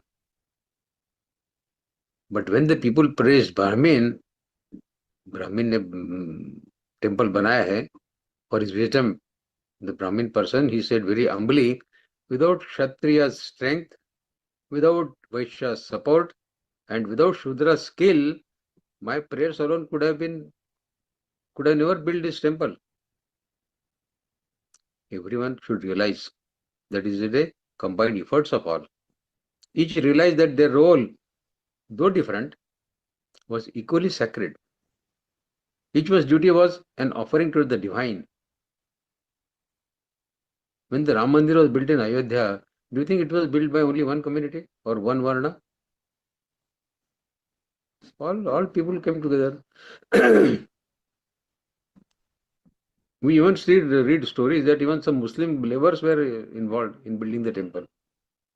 Our dharma considers everything, all Varnas, Brahma, Kshatriya, Vaishya, Shudra. So those who are skillful in craftsmanship, they are Shudras. They are also equally important part of the society. No one is superior, nobody is inferior. So this story beautifully mirrors the message of Bhagavad-Gītā of 4th Adhyay. Chaturvarna Maya Surta Guna Karva Vakasha Tasya Kartarma Vidya Kartarma Vyam, and this shloka what we read just now. All these 4 or 5 slokas from 41 to 44 we read about Brahma, Kshatriya, Vaishya and their qualities and their karmas. One created 4-fold order based on guna, qualities, and karma, action. Not to divide the society, but to harmonize it. The Brahmin symbolizes wisdom and spiritual guidance. The Kshatriya, courage and protection. Vaishya, sustenance and balance. And Shudra, service and skill. Now, which is less and which is more? All are equal, no? Each complement the other. Just as every limb of the body serves a vital function, hand does its function, legs do their function, ears do their function, eyes do their function. Can you say somebody is inferior, somebody is superior? So likewise, each role in society contributes to its wholeness. When all work selflessly in their rightful dharma, the society becomes that divine temple. Strong, pure, and divine. So we should not create walls between these varnas. They are all to harmonize the society, not to disintegrate, to divide the society. Now, by performing the prescribed duty for each varna, how one can get the siddhi, param siddhi, God explains that in the next sloka. 45. Sve sve karmanya virda samsadhin labade naraha. Swakarma nirdasiddhain yatha bindati tachrunu. Now Shri Bhagavan says, by fulfilling their duties, born out of their inner qualities, human beings can attain perfection. Siddhi. Now hear from me how one can become perfect by discharging one's prescribed duty. स्वे स्वे कर्मण्यभिरता संसिद्धिं लभते नरः स्वकर्मदत्त सिद्धिं यथा विन्दति तच्छृणु. Listen from me now. Now here the word has come swadharma. Swadharma is prescribed duties based on our gunas and our station in life. Whether you are brahmachari or grihasthashrami or vanaprastha or sannyasi. And our gunas, sattva rajatamo, like Brahmin, Kshatriya, Vaishya, Shudra. Performing them assures that we use the potential abilities of our body and mind in a constructive and beneficial manner for ourselves as well as for the society, for the country. This leads to purification and growth. It is also auspicious for the self as well as for the society. And since prescribed duties are in accordance with one's innate qualities, we feel comfortable while discharging those duties, and we are stable while discharging those duties. Then as we enhance our competence, our swadharma also changes, and we keep going on to the next higher class. In this manner, we keep advancing by dutifully executing our responsibilities. But it is outrageous even in today's India's social life,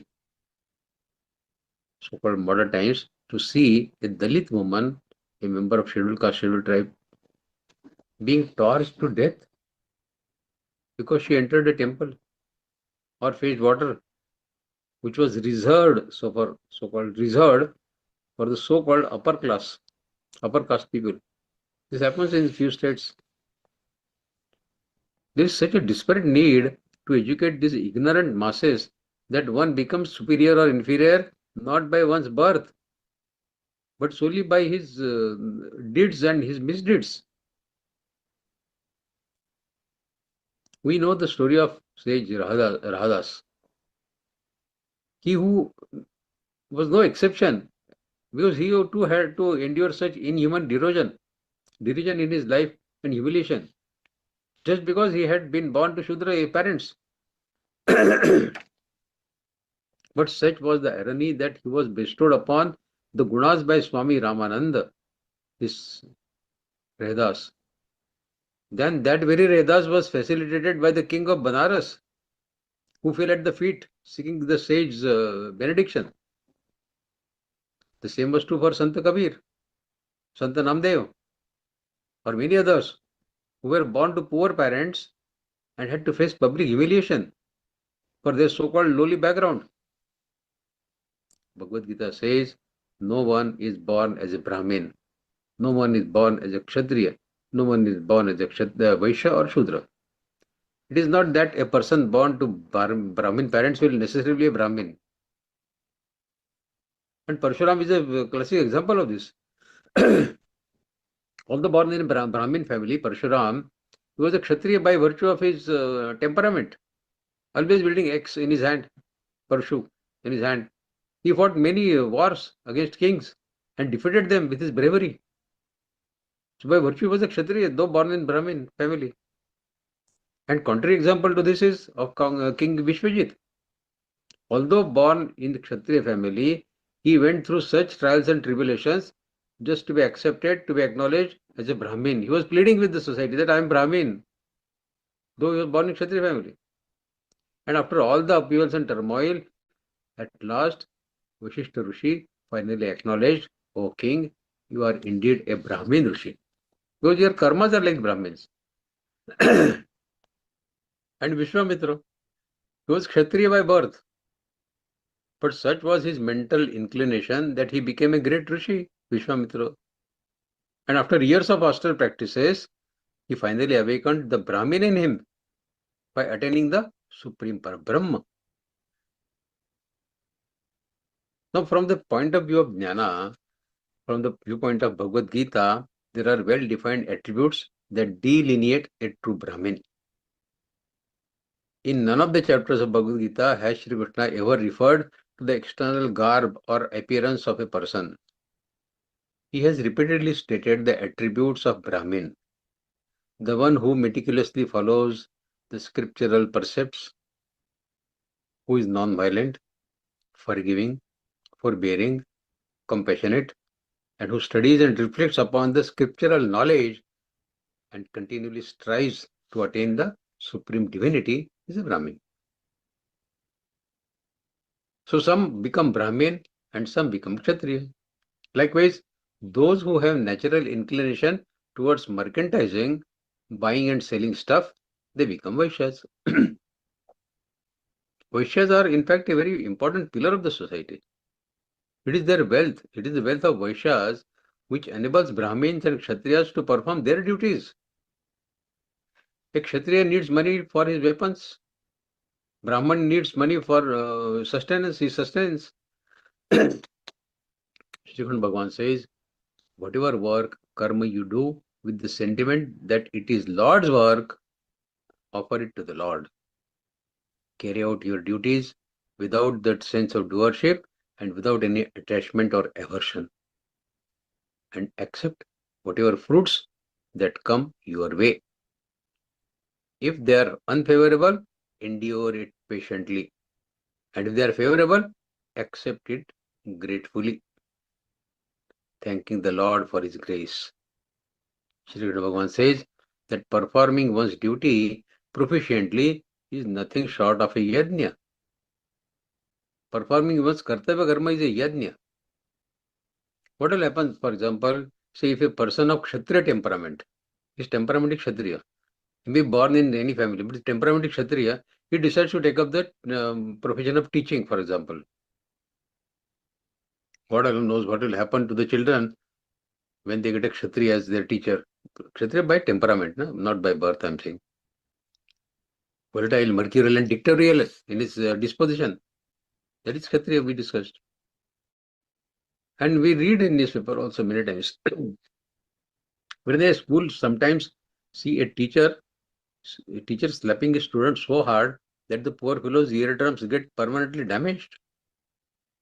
Kshatriya teacher. Or a person who has Kshatriya temperament.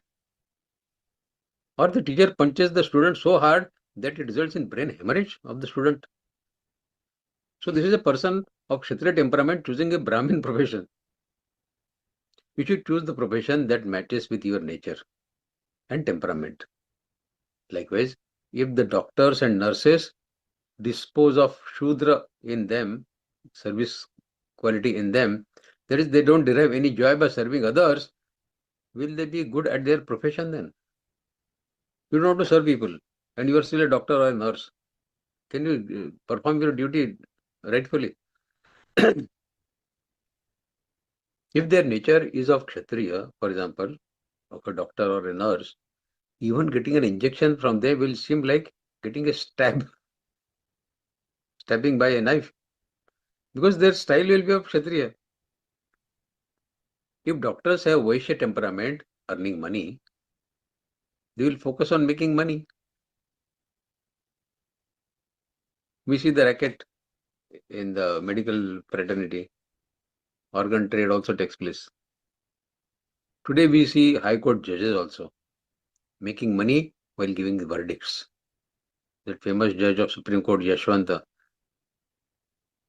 who had a fire in his house, accidental fire in his house, and 15 crores of cash got burnt. What happened? He was only transferred.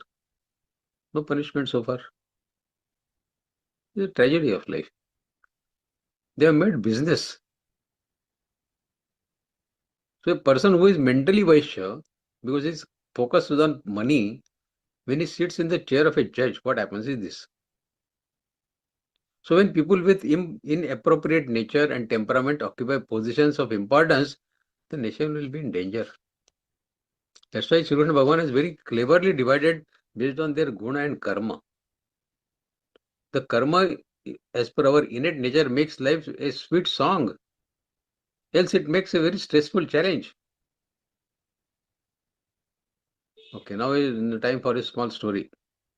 When we acquire knowledge, what kind of mental setup, mental frame we should have? A priest came to a guru. The priest was very popular, even more famous than the guru himself, and had great knowledge of the scriptures, that priest. He knew all the scriptures by heart, but he still had a feeling of incompleteness in him. He had learned and memorized the scriptures, but he did not feel he was anywhere near the truth, the absolute ultimate truth. He could recall words, but could not find the door to reach the wordless silence. So Param Shanti, that what is Shanti, that he could not experience despite his great knowledge. So in the final moments of life, he looked to a guru, and he even found a guru. The guru looked at the priest and he said, "So I see a lot of obstacles within you. Your knowledge is overwhelming. You write what you all know and bring it. Why to talk about whatever you already know? So you write everything that you know, then I will know that you will know all these things. So I will not talk about that. We leave it at all that there. I will tell you what you don't know." So this fellow said, "Okay." So the disciple, he left. It took him almost a year to write down what all he knew. He knew so many scriptures that he kept on writing and writing and writing. He had filled some few thousand pages. He came back with that thousands of pages of book.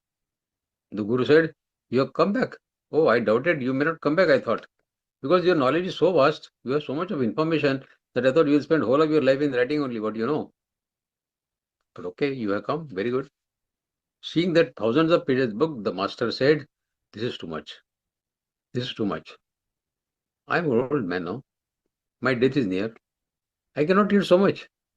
Write it all down in brief and just bring it to me, the gist of it." So this fellow said, "Okay." He went back to another 3 months. He returned after 3 months, the priest, and he had brought with him the gist of all those thousands of pages. It was 100 pages. The master said, "100 pages? This is too lot. This is too much. My days are numbered. I cannot read 100 pages.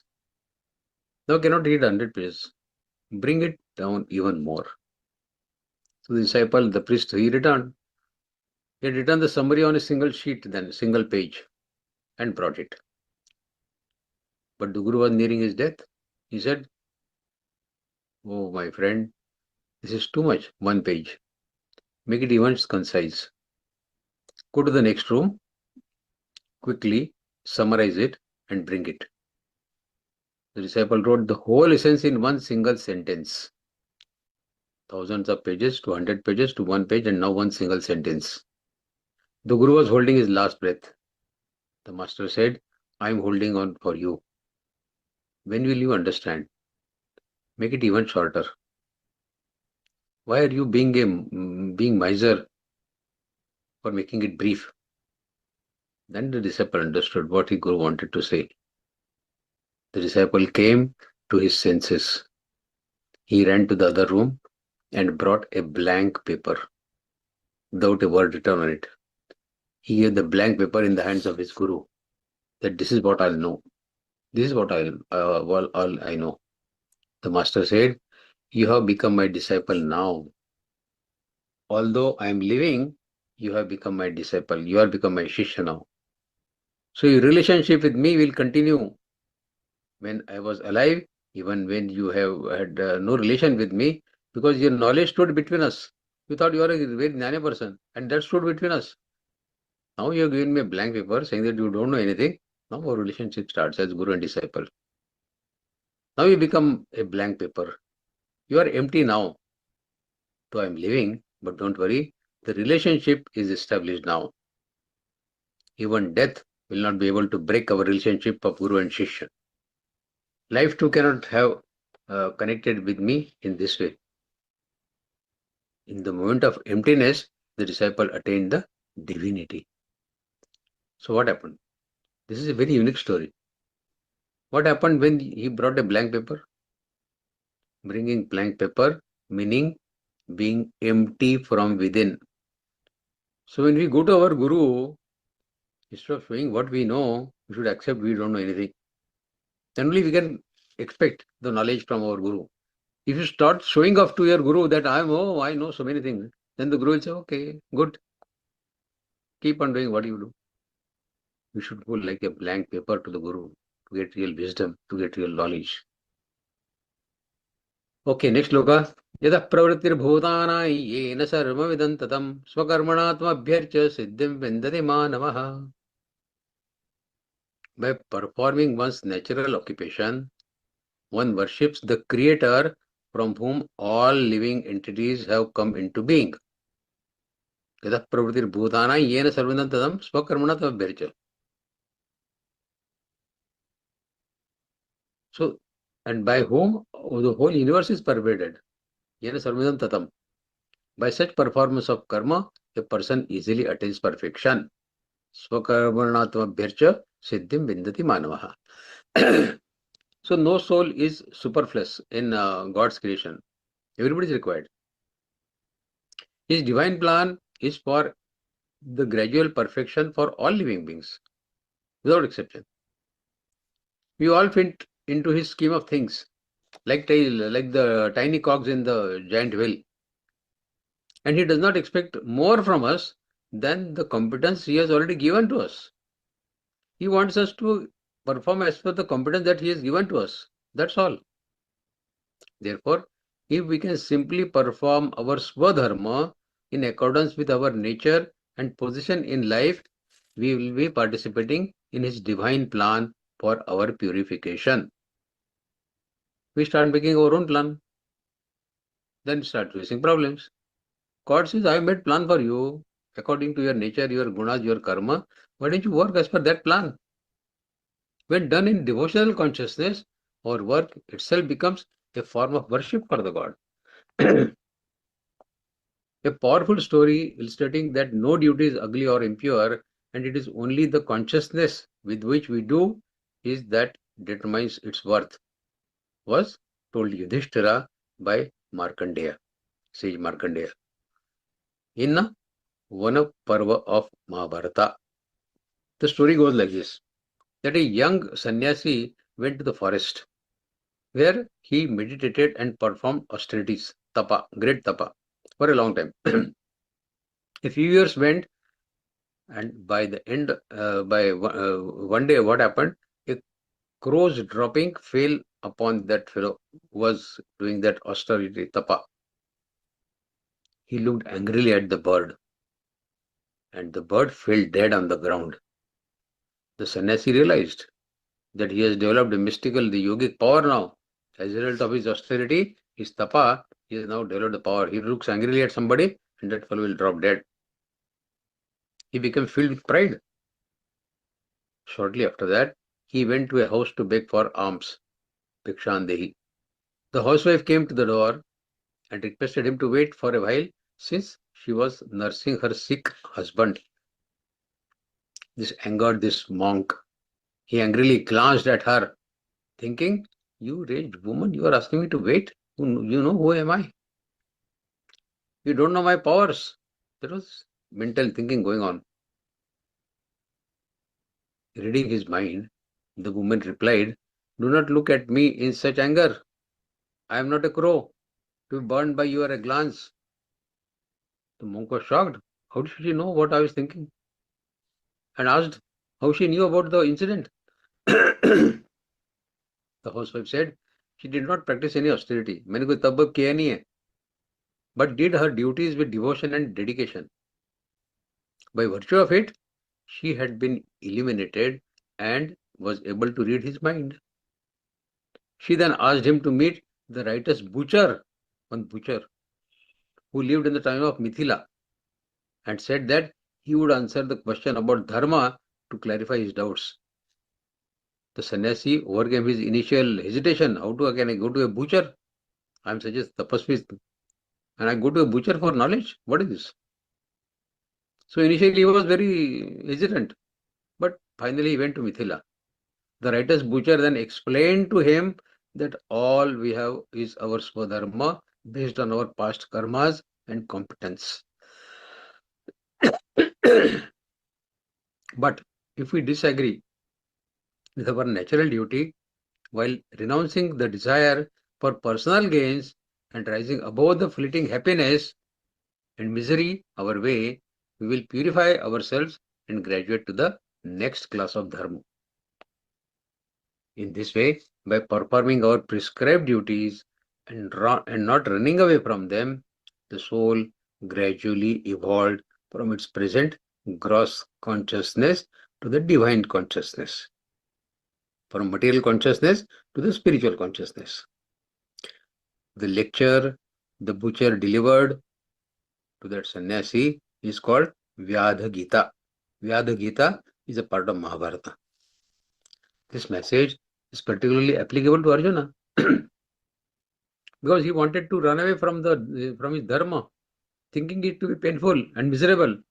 And in this shloka, Shri Krishna instructs him that by doing his prescribed duty in proper consciousness, he will be worshipping the Supreme and will attain the perfection. Okay, next shloka.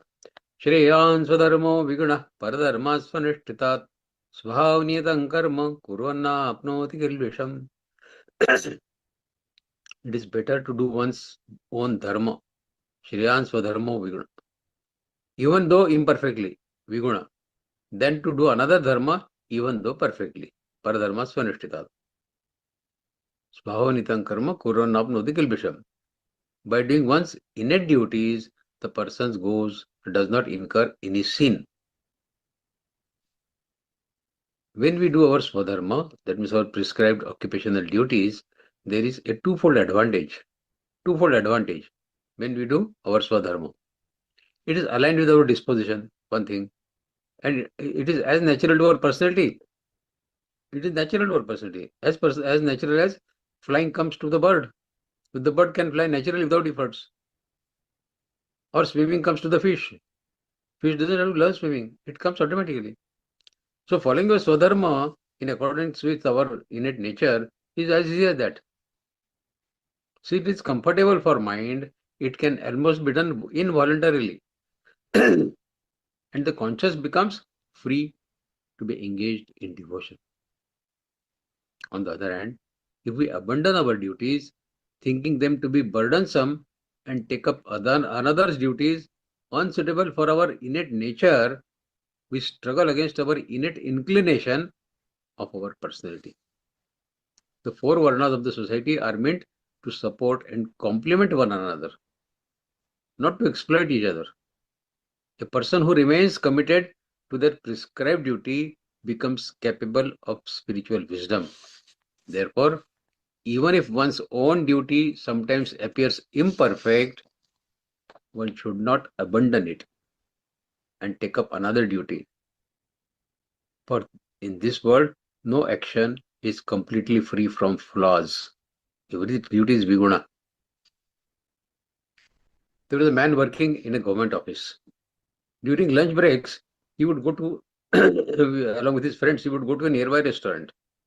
Seeing the prices of food items, the constant flow of customers in that restaurant, and always full cash box, the person sitting on the counter has no time to even count the cash. So much cash coming. He said, what is the point in doing the job that I am doing in this government office? It would be better if I start a restaurant. I will earn plenty of money and I will live more comfortably. As an experiment, he took 1 year unpaid leave and opened a restaurant. But then he faced the reality. Investment in the shop space, furniture, dealing with the workers, preparing different varieties of food daily, the whims of the cooks, customers' comments, bank loan installments. Managing all this overwhelmed him. Earlier, he would go for evening walks with his wife and children after the office, but now all that had stopped. He no longer had the time to play with the children also.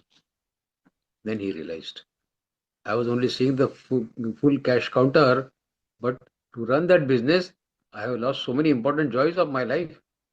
My job was far better than this. What burns beneath someone's feet is not visible to others. Therefore, another person's profession may seem comfortable externally, but it has its own difficulties. Hence, no matter how attractive another person's duty appears, one should not abandon his own duty. This is what Bhagavad Gita explains with deep wisdom. Shriyan Swadharma Guna Paradharma Suritita Swadharma Nidhanam Shriya Paradharma Bhayavaha, that we read in the earlier shlokas. Now this shloka says Shriyan Swadharma Guna Paradharma Suritita Svabhavanidam Karma Kurunap Nodikil Visham. The word dharma here does not mean religion. Dharma does not mean Hindu, Muslim, Sikh, Isai.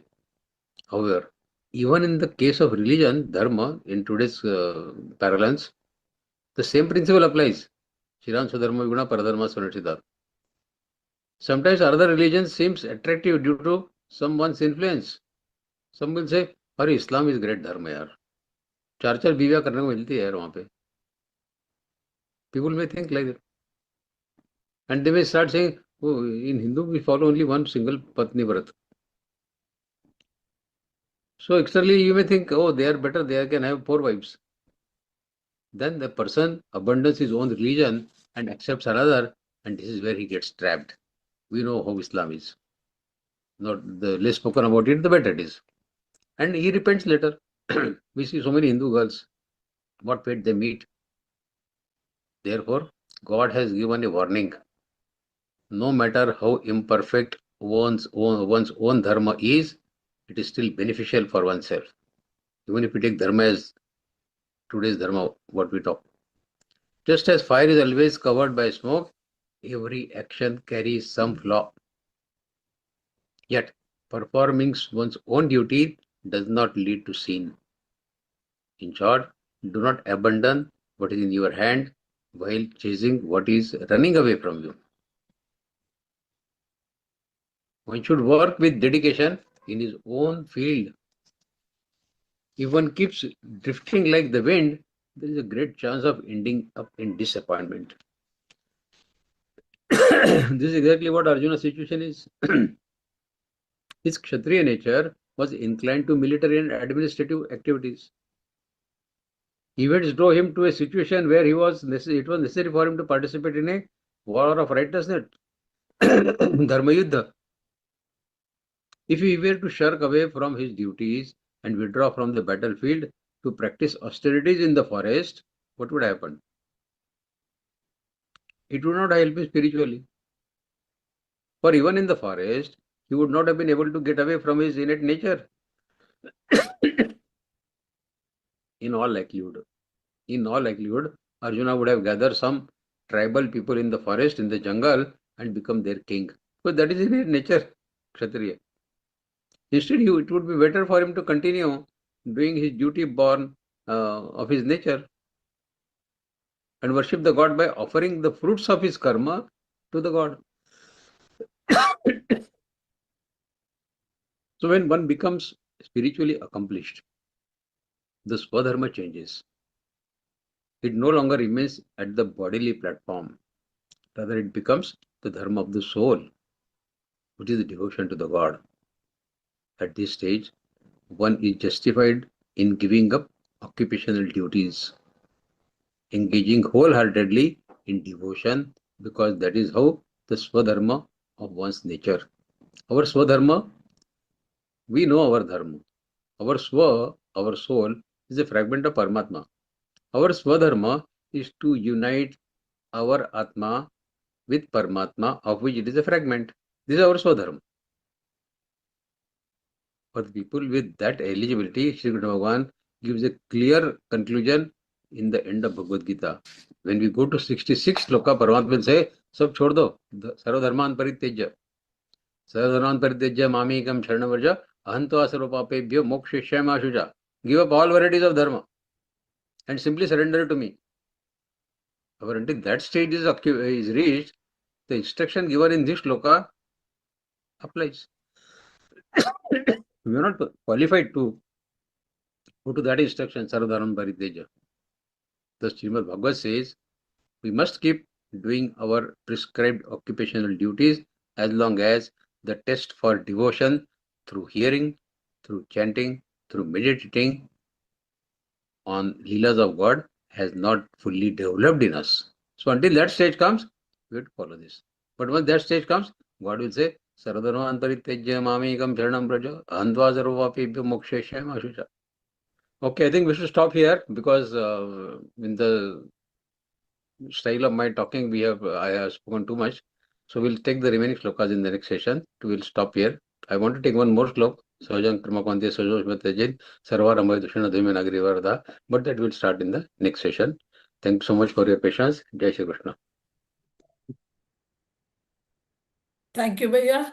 Respected Vikas Bhaiya, we express our heartfelt gratitude for your profound, illuminating, and spiritually elevating discourse on Bhagavad Gita, chapter 18, third part. Examples were excellently explained so that we can remember each and every shloka clearly and understand what is behind it. So your exposition has helped us clearly understand the subtle teachings of renunciation, discernment, and surrender, and has inspired us to reflect deeply on our own lives. We are truly thankful for your time, wisdom, and selfless seva. So next we have the doubt clearing session. As you all know, Bhagavad Gita encourages inquiry, reflection, and sincere seeking. So we shall now proceed to a short doubts clearing session, and all the participants may kindly pose their questions in the chat box or use the raise hand option to put forward your questions. So I request everyone to keep your questions brief and relevant to today's discourse so that the maximum number of participants may benefit from it. So let us see who all have raised a hand. One second. So if anybody has got doubts, kindly put up your. I think Shravanti Didi is ready. Jai Shri Krishna Bhaiya. Jai Shri Krishna. Actually, I have one doubt, Bhaiya. Actually, in Mahabharata time also, some gurus were showing this caste discrimination. Actually, Karna was born in lower caste, and when he wanted to learn Shastras, the Parshurama was not. He told himself as he is Brahman, and he learned the Shastras from the Guru. And when the Guru knows that he is from the lower caste, and when he finds that he told wrong, then he gave a shapa, right? He has to forget the shastra that they have learned. So some gurus they will say like only Brahman can learn these shastras. They were refusing lower caste people. They were refusing to give knowledge to lower caste people. Is that correct or? See, this is what the principle is, that Karna, by his gunas and karmas, he was a Kshatriya. Okay. So he was born to Kunti, same like Pandavas, but his guna and karma were of Kshatriya. So that's why Parshuram, he pointed out that you are a Kshatriya. Your innate nature is a Kshatriya, so you should keep performing Kshatriya job. That is the job God wants you to do. Why do you do Shreyan Swadharma Viguna Paradharma Smrutitat? Why you want to settle in Paradharma? Brahman for Kshatriya is Paradharma. By your nature, by your karma, your swabhav, your innate nature, if you are Kshatriya, continue to be Kshatriya only. Offer your karma phala to God, and then you will attain what you want to gain by even becoming Brahman. What knowledge you will attain by becoming Brahmin?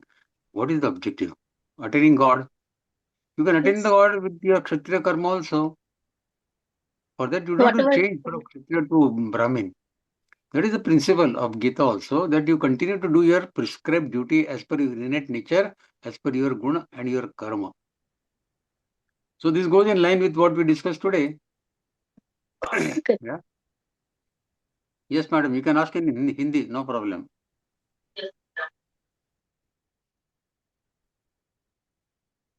Hindi में कुछ पूछना चाह रहे हैं, कुछ वो पूछिए।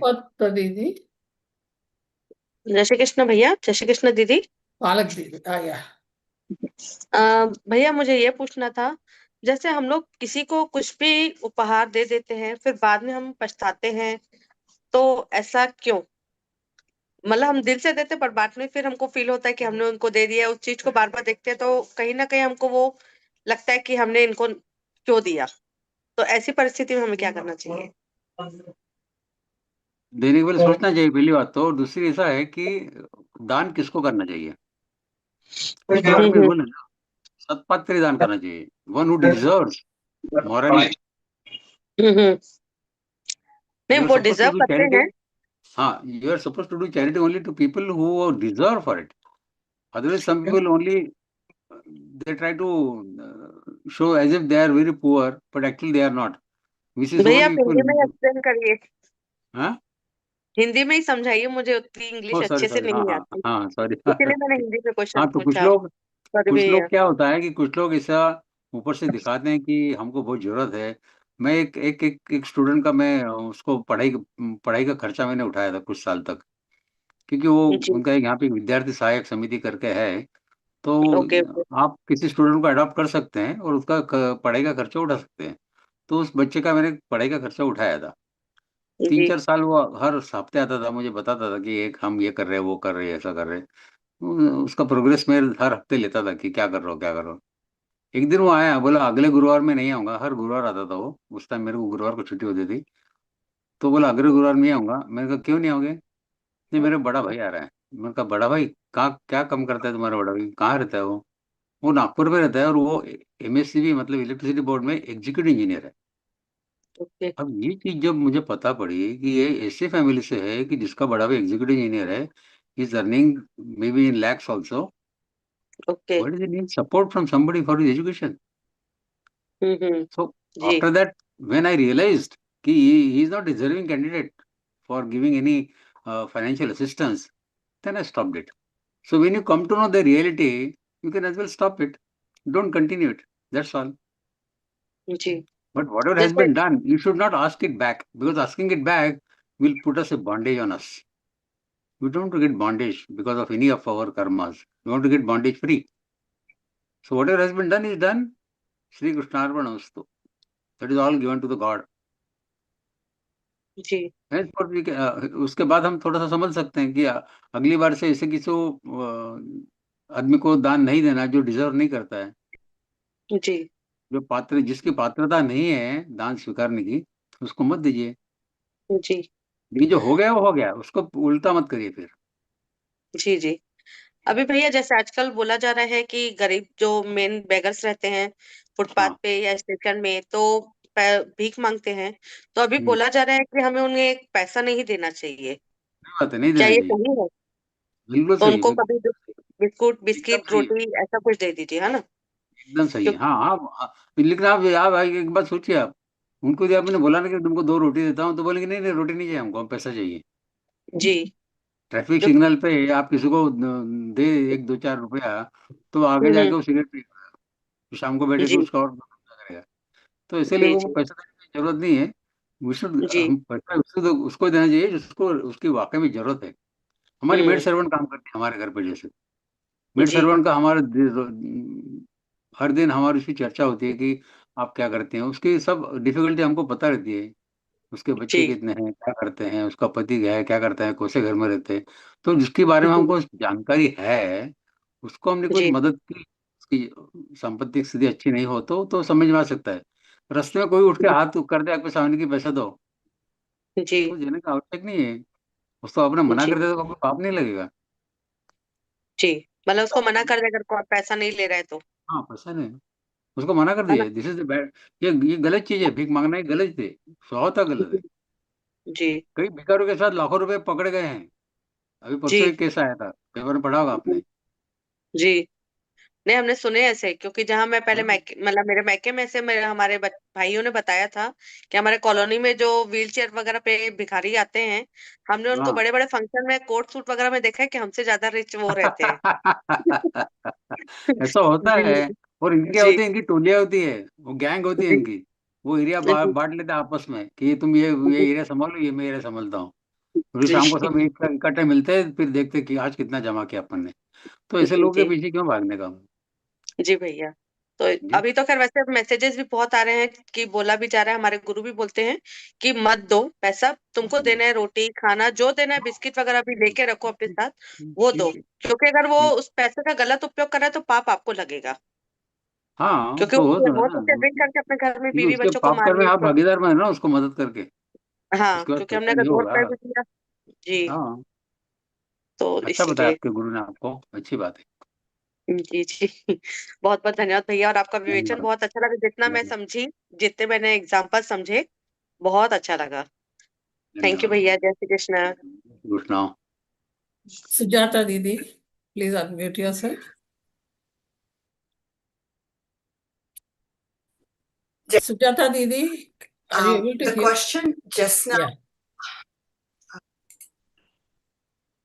can you hear me Yes, now? yes. Now we Yeah, yeah, can yeah. hear you. Yes. Okay. The question Prarthana Thalak Gurlani asked, Yeah. I'm sorry, I don't understand Hindi. It seemed like it was she was talking about charity, and I'm very curious about the question and the answer. If you don't mind explaining that briefly, that would be Her very, very question nice. was, is it right to give beggars some money? If somebody comes begging, you're traveling in a car, somebody stops you Yeah. at the traffic signal, he asks for money. Is it right to Mhm. give him that?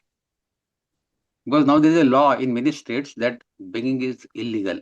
You cannot beg. The beggars are put in jail. So she was asking, is it right? Mhm. So it is right to stop giving, because person who is deserving, if you help him financially or time wise or knowledge wise, it is okay.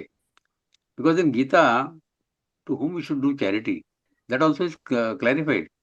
You should not give money to somebody who is a criminal. We don't know what is the character of that person who is begging money from you.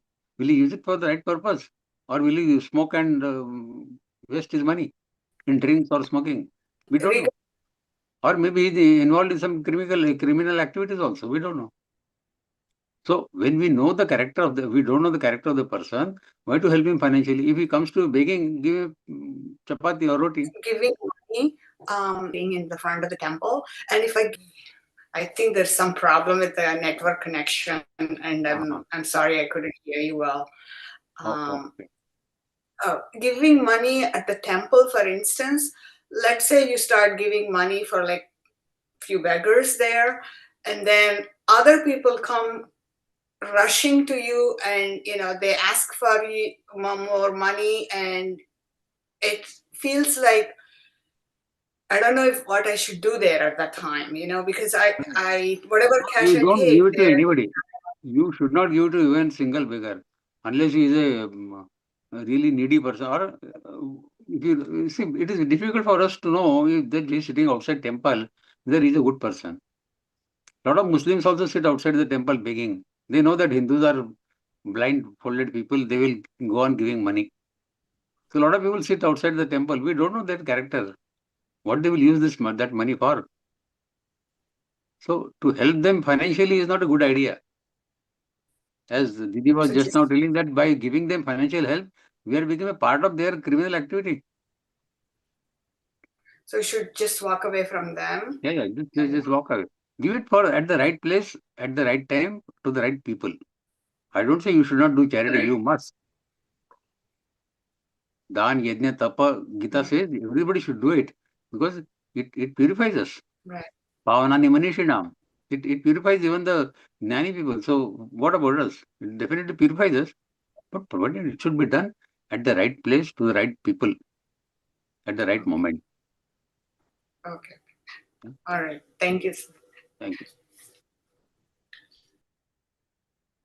Any other questions, please?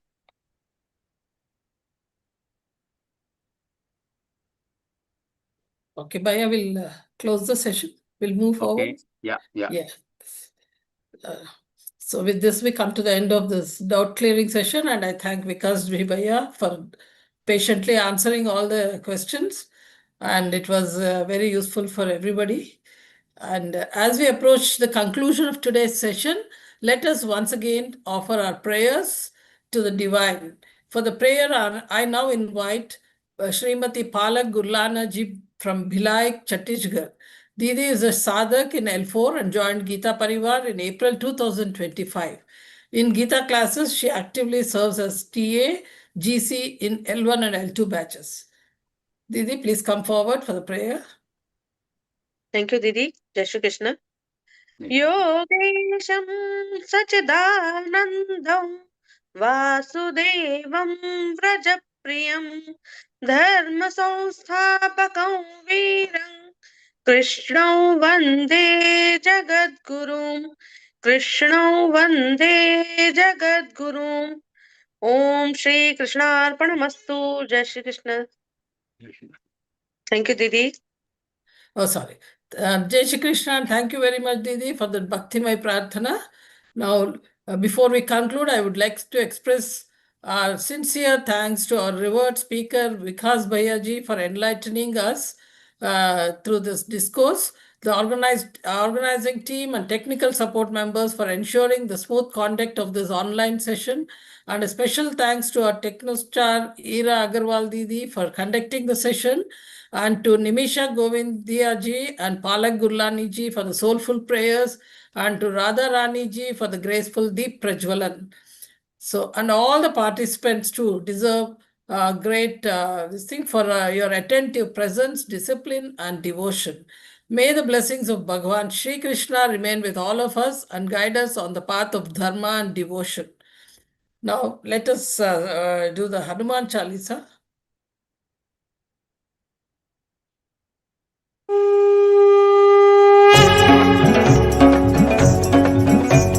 Shri गुरु चरण सरोज रज निज मन मुकुर सुधारि बरनउ रघुबर बिमल जसु जो दायक फलचारि बुद्धिहीन तनु जानिके सुमिरौ पवन कुमार बल बुद्धि विद्या देहु मोहि हरहु कलेश विकार जय हनुमान ज्ञान गुण सागर जय कपीस तिहु लोक उजागर रामदूत अतुलित बल धामा अंजनी पुत्र पवन सुत नामा महावीर विक्रम बजरंगी कुमति निवार सुमति के संगी कंचन बरन विराज सुबेसा कानन कुंडल कुंचित केसा हाथ वज्र औ ध्वजा विराजय कांधे मूंज जनेऊ साजय शंकर सुवन केसरी नंदन तेज प्रताप महाजगवंदन विद्यावान गुणी अति चातुर राम काज करिबे को आतुर प्रभु चरित्र सुनिबे को रसिया राम लखन सीता मन वसिया सूक्ष्म रूप धरि सिंहि दिखावा विकट रूप धरि लंक जरावा भीम रूप धरि असुर सहारे रामचंद्र के काज सवारे लाय सजीवन लखन जियाए श्री रघुवीर हर्षि उर लाए रघुपति कीन्ही बहुत बड़ाई तुम मम प्रिय भरत ही सम भाई सहस बदन तुम रोज सगावै अस कहि श्रीपति कंठ लगावै सनकादिक ब्रह्मादि मुनीसा नारद सारद सहित अहिसा जम कुबेर दिगपाल जहाते कवि कोविद कहि सके कहाते तुम उपकार सुग्रीव ही कीन्हा राम मिलाय राजपद दीना तुम्हरो मंत्र विभीषण माना लंकेश्वर भय सब जग जाना जुग सहस्र योजन पर भानु लील्यो ताहि मधुर पल जानु प्रभु मुद्रिका मेलि मुख माहि जलधि लांघि गए अचरज नाहि दुर्गम काज जगत के जेते सुगम अनुग्रह तुमरे तेते राम दुआरे तुम रखवारे होत न आज्ञा बिनु पैसारे सब सुख लहै तुम्हारी सरना तुम रक्षक काहू को डरना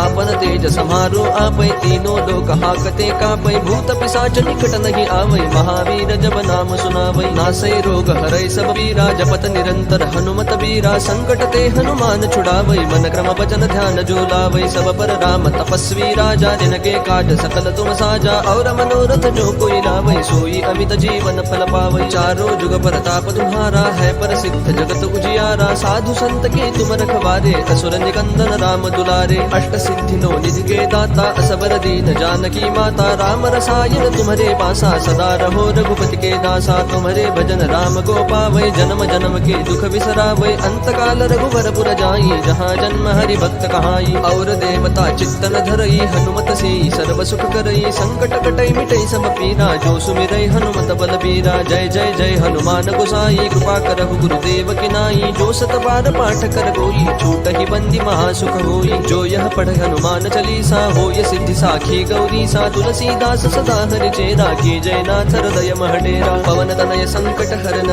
मंगल मूर्ति रूप राम लखन सीता सहित हृदय बसहु सुर भूप सियावर रामचंद्र की जय पवन सुत हनुमान की जय। Jai Shri Krishna, everyone. With this, we close this session. Let us meet same time next week for the fourth part of this 18th Adhyaya. Thank you so much, everybody. Jai Shri Krishna and good night.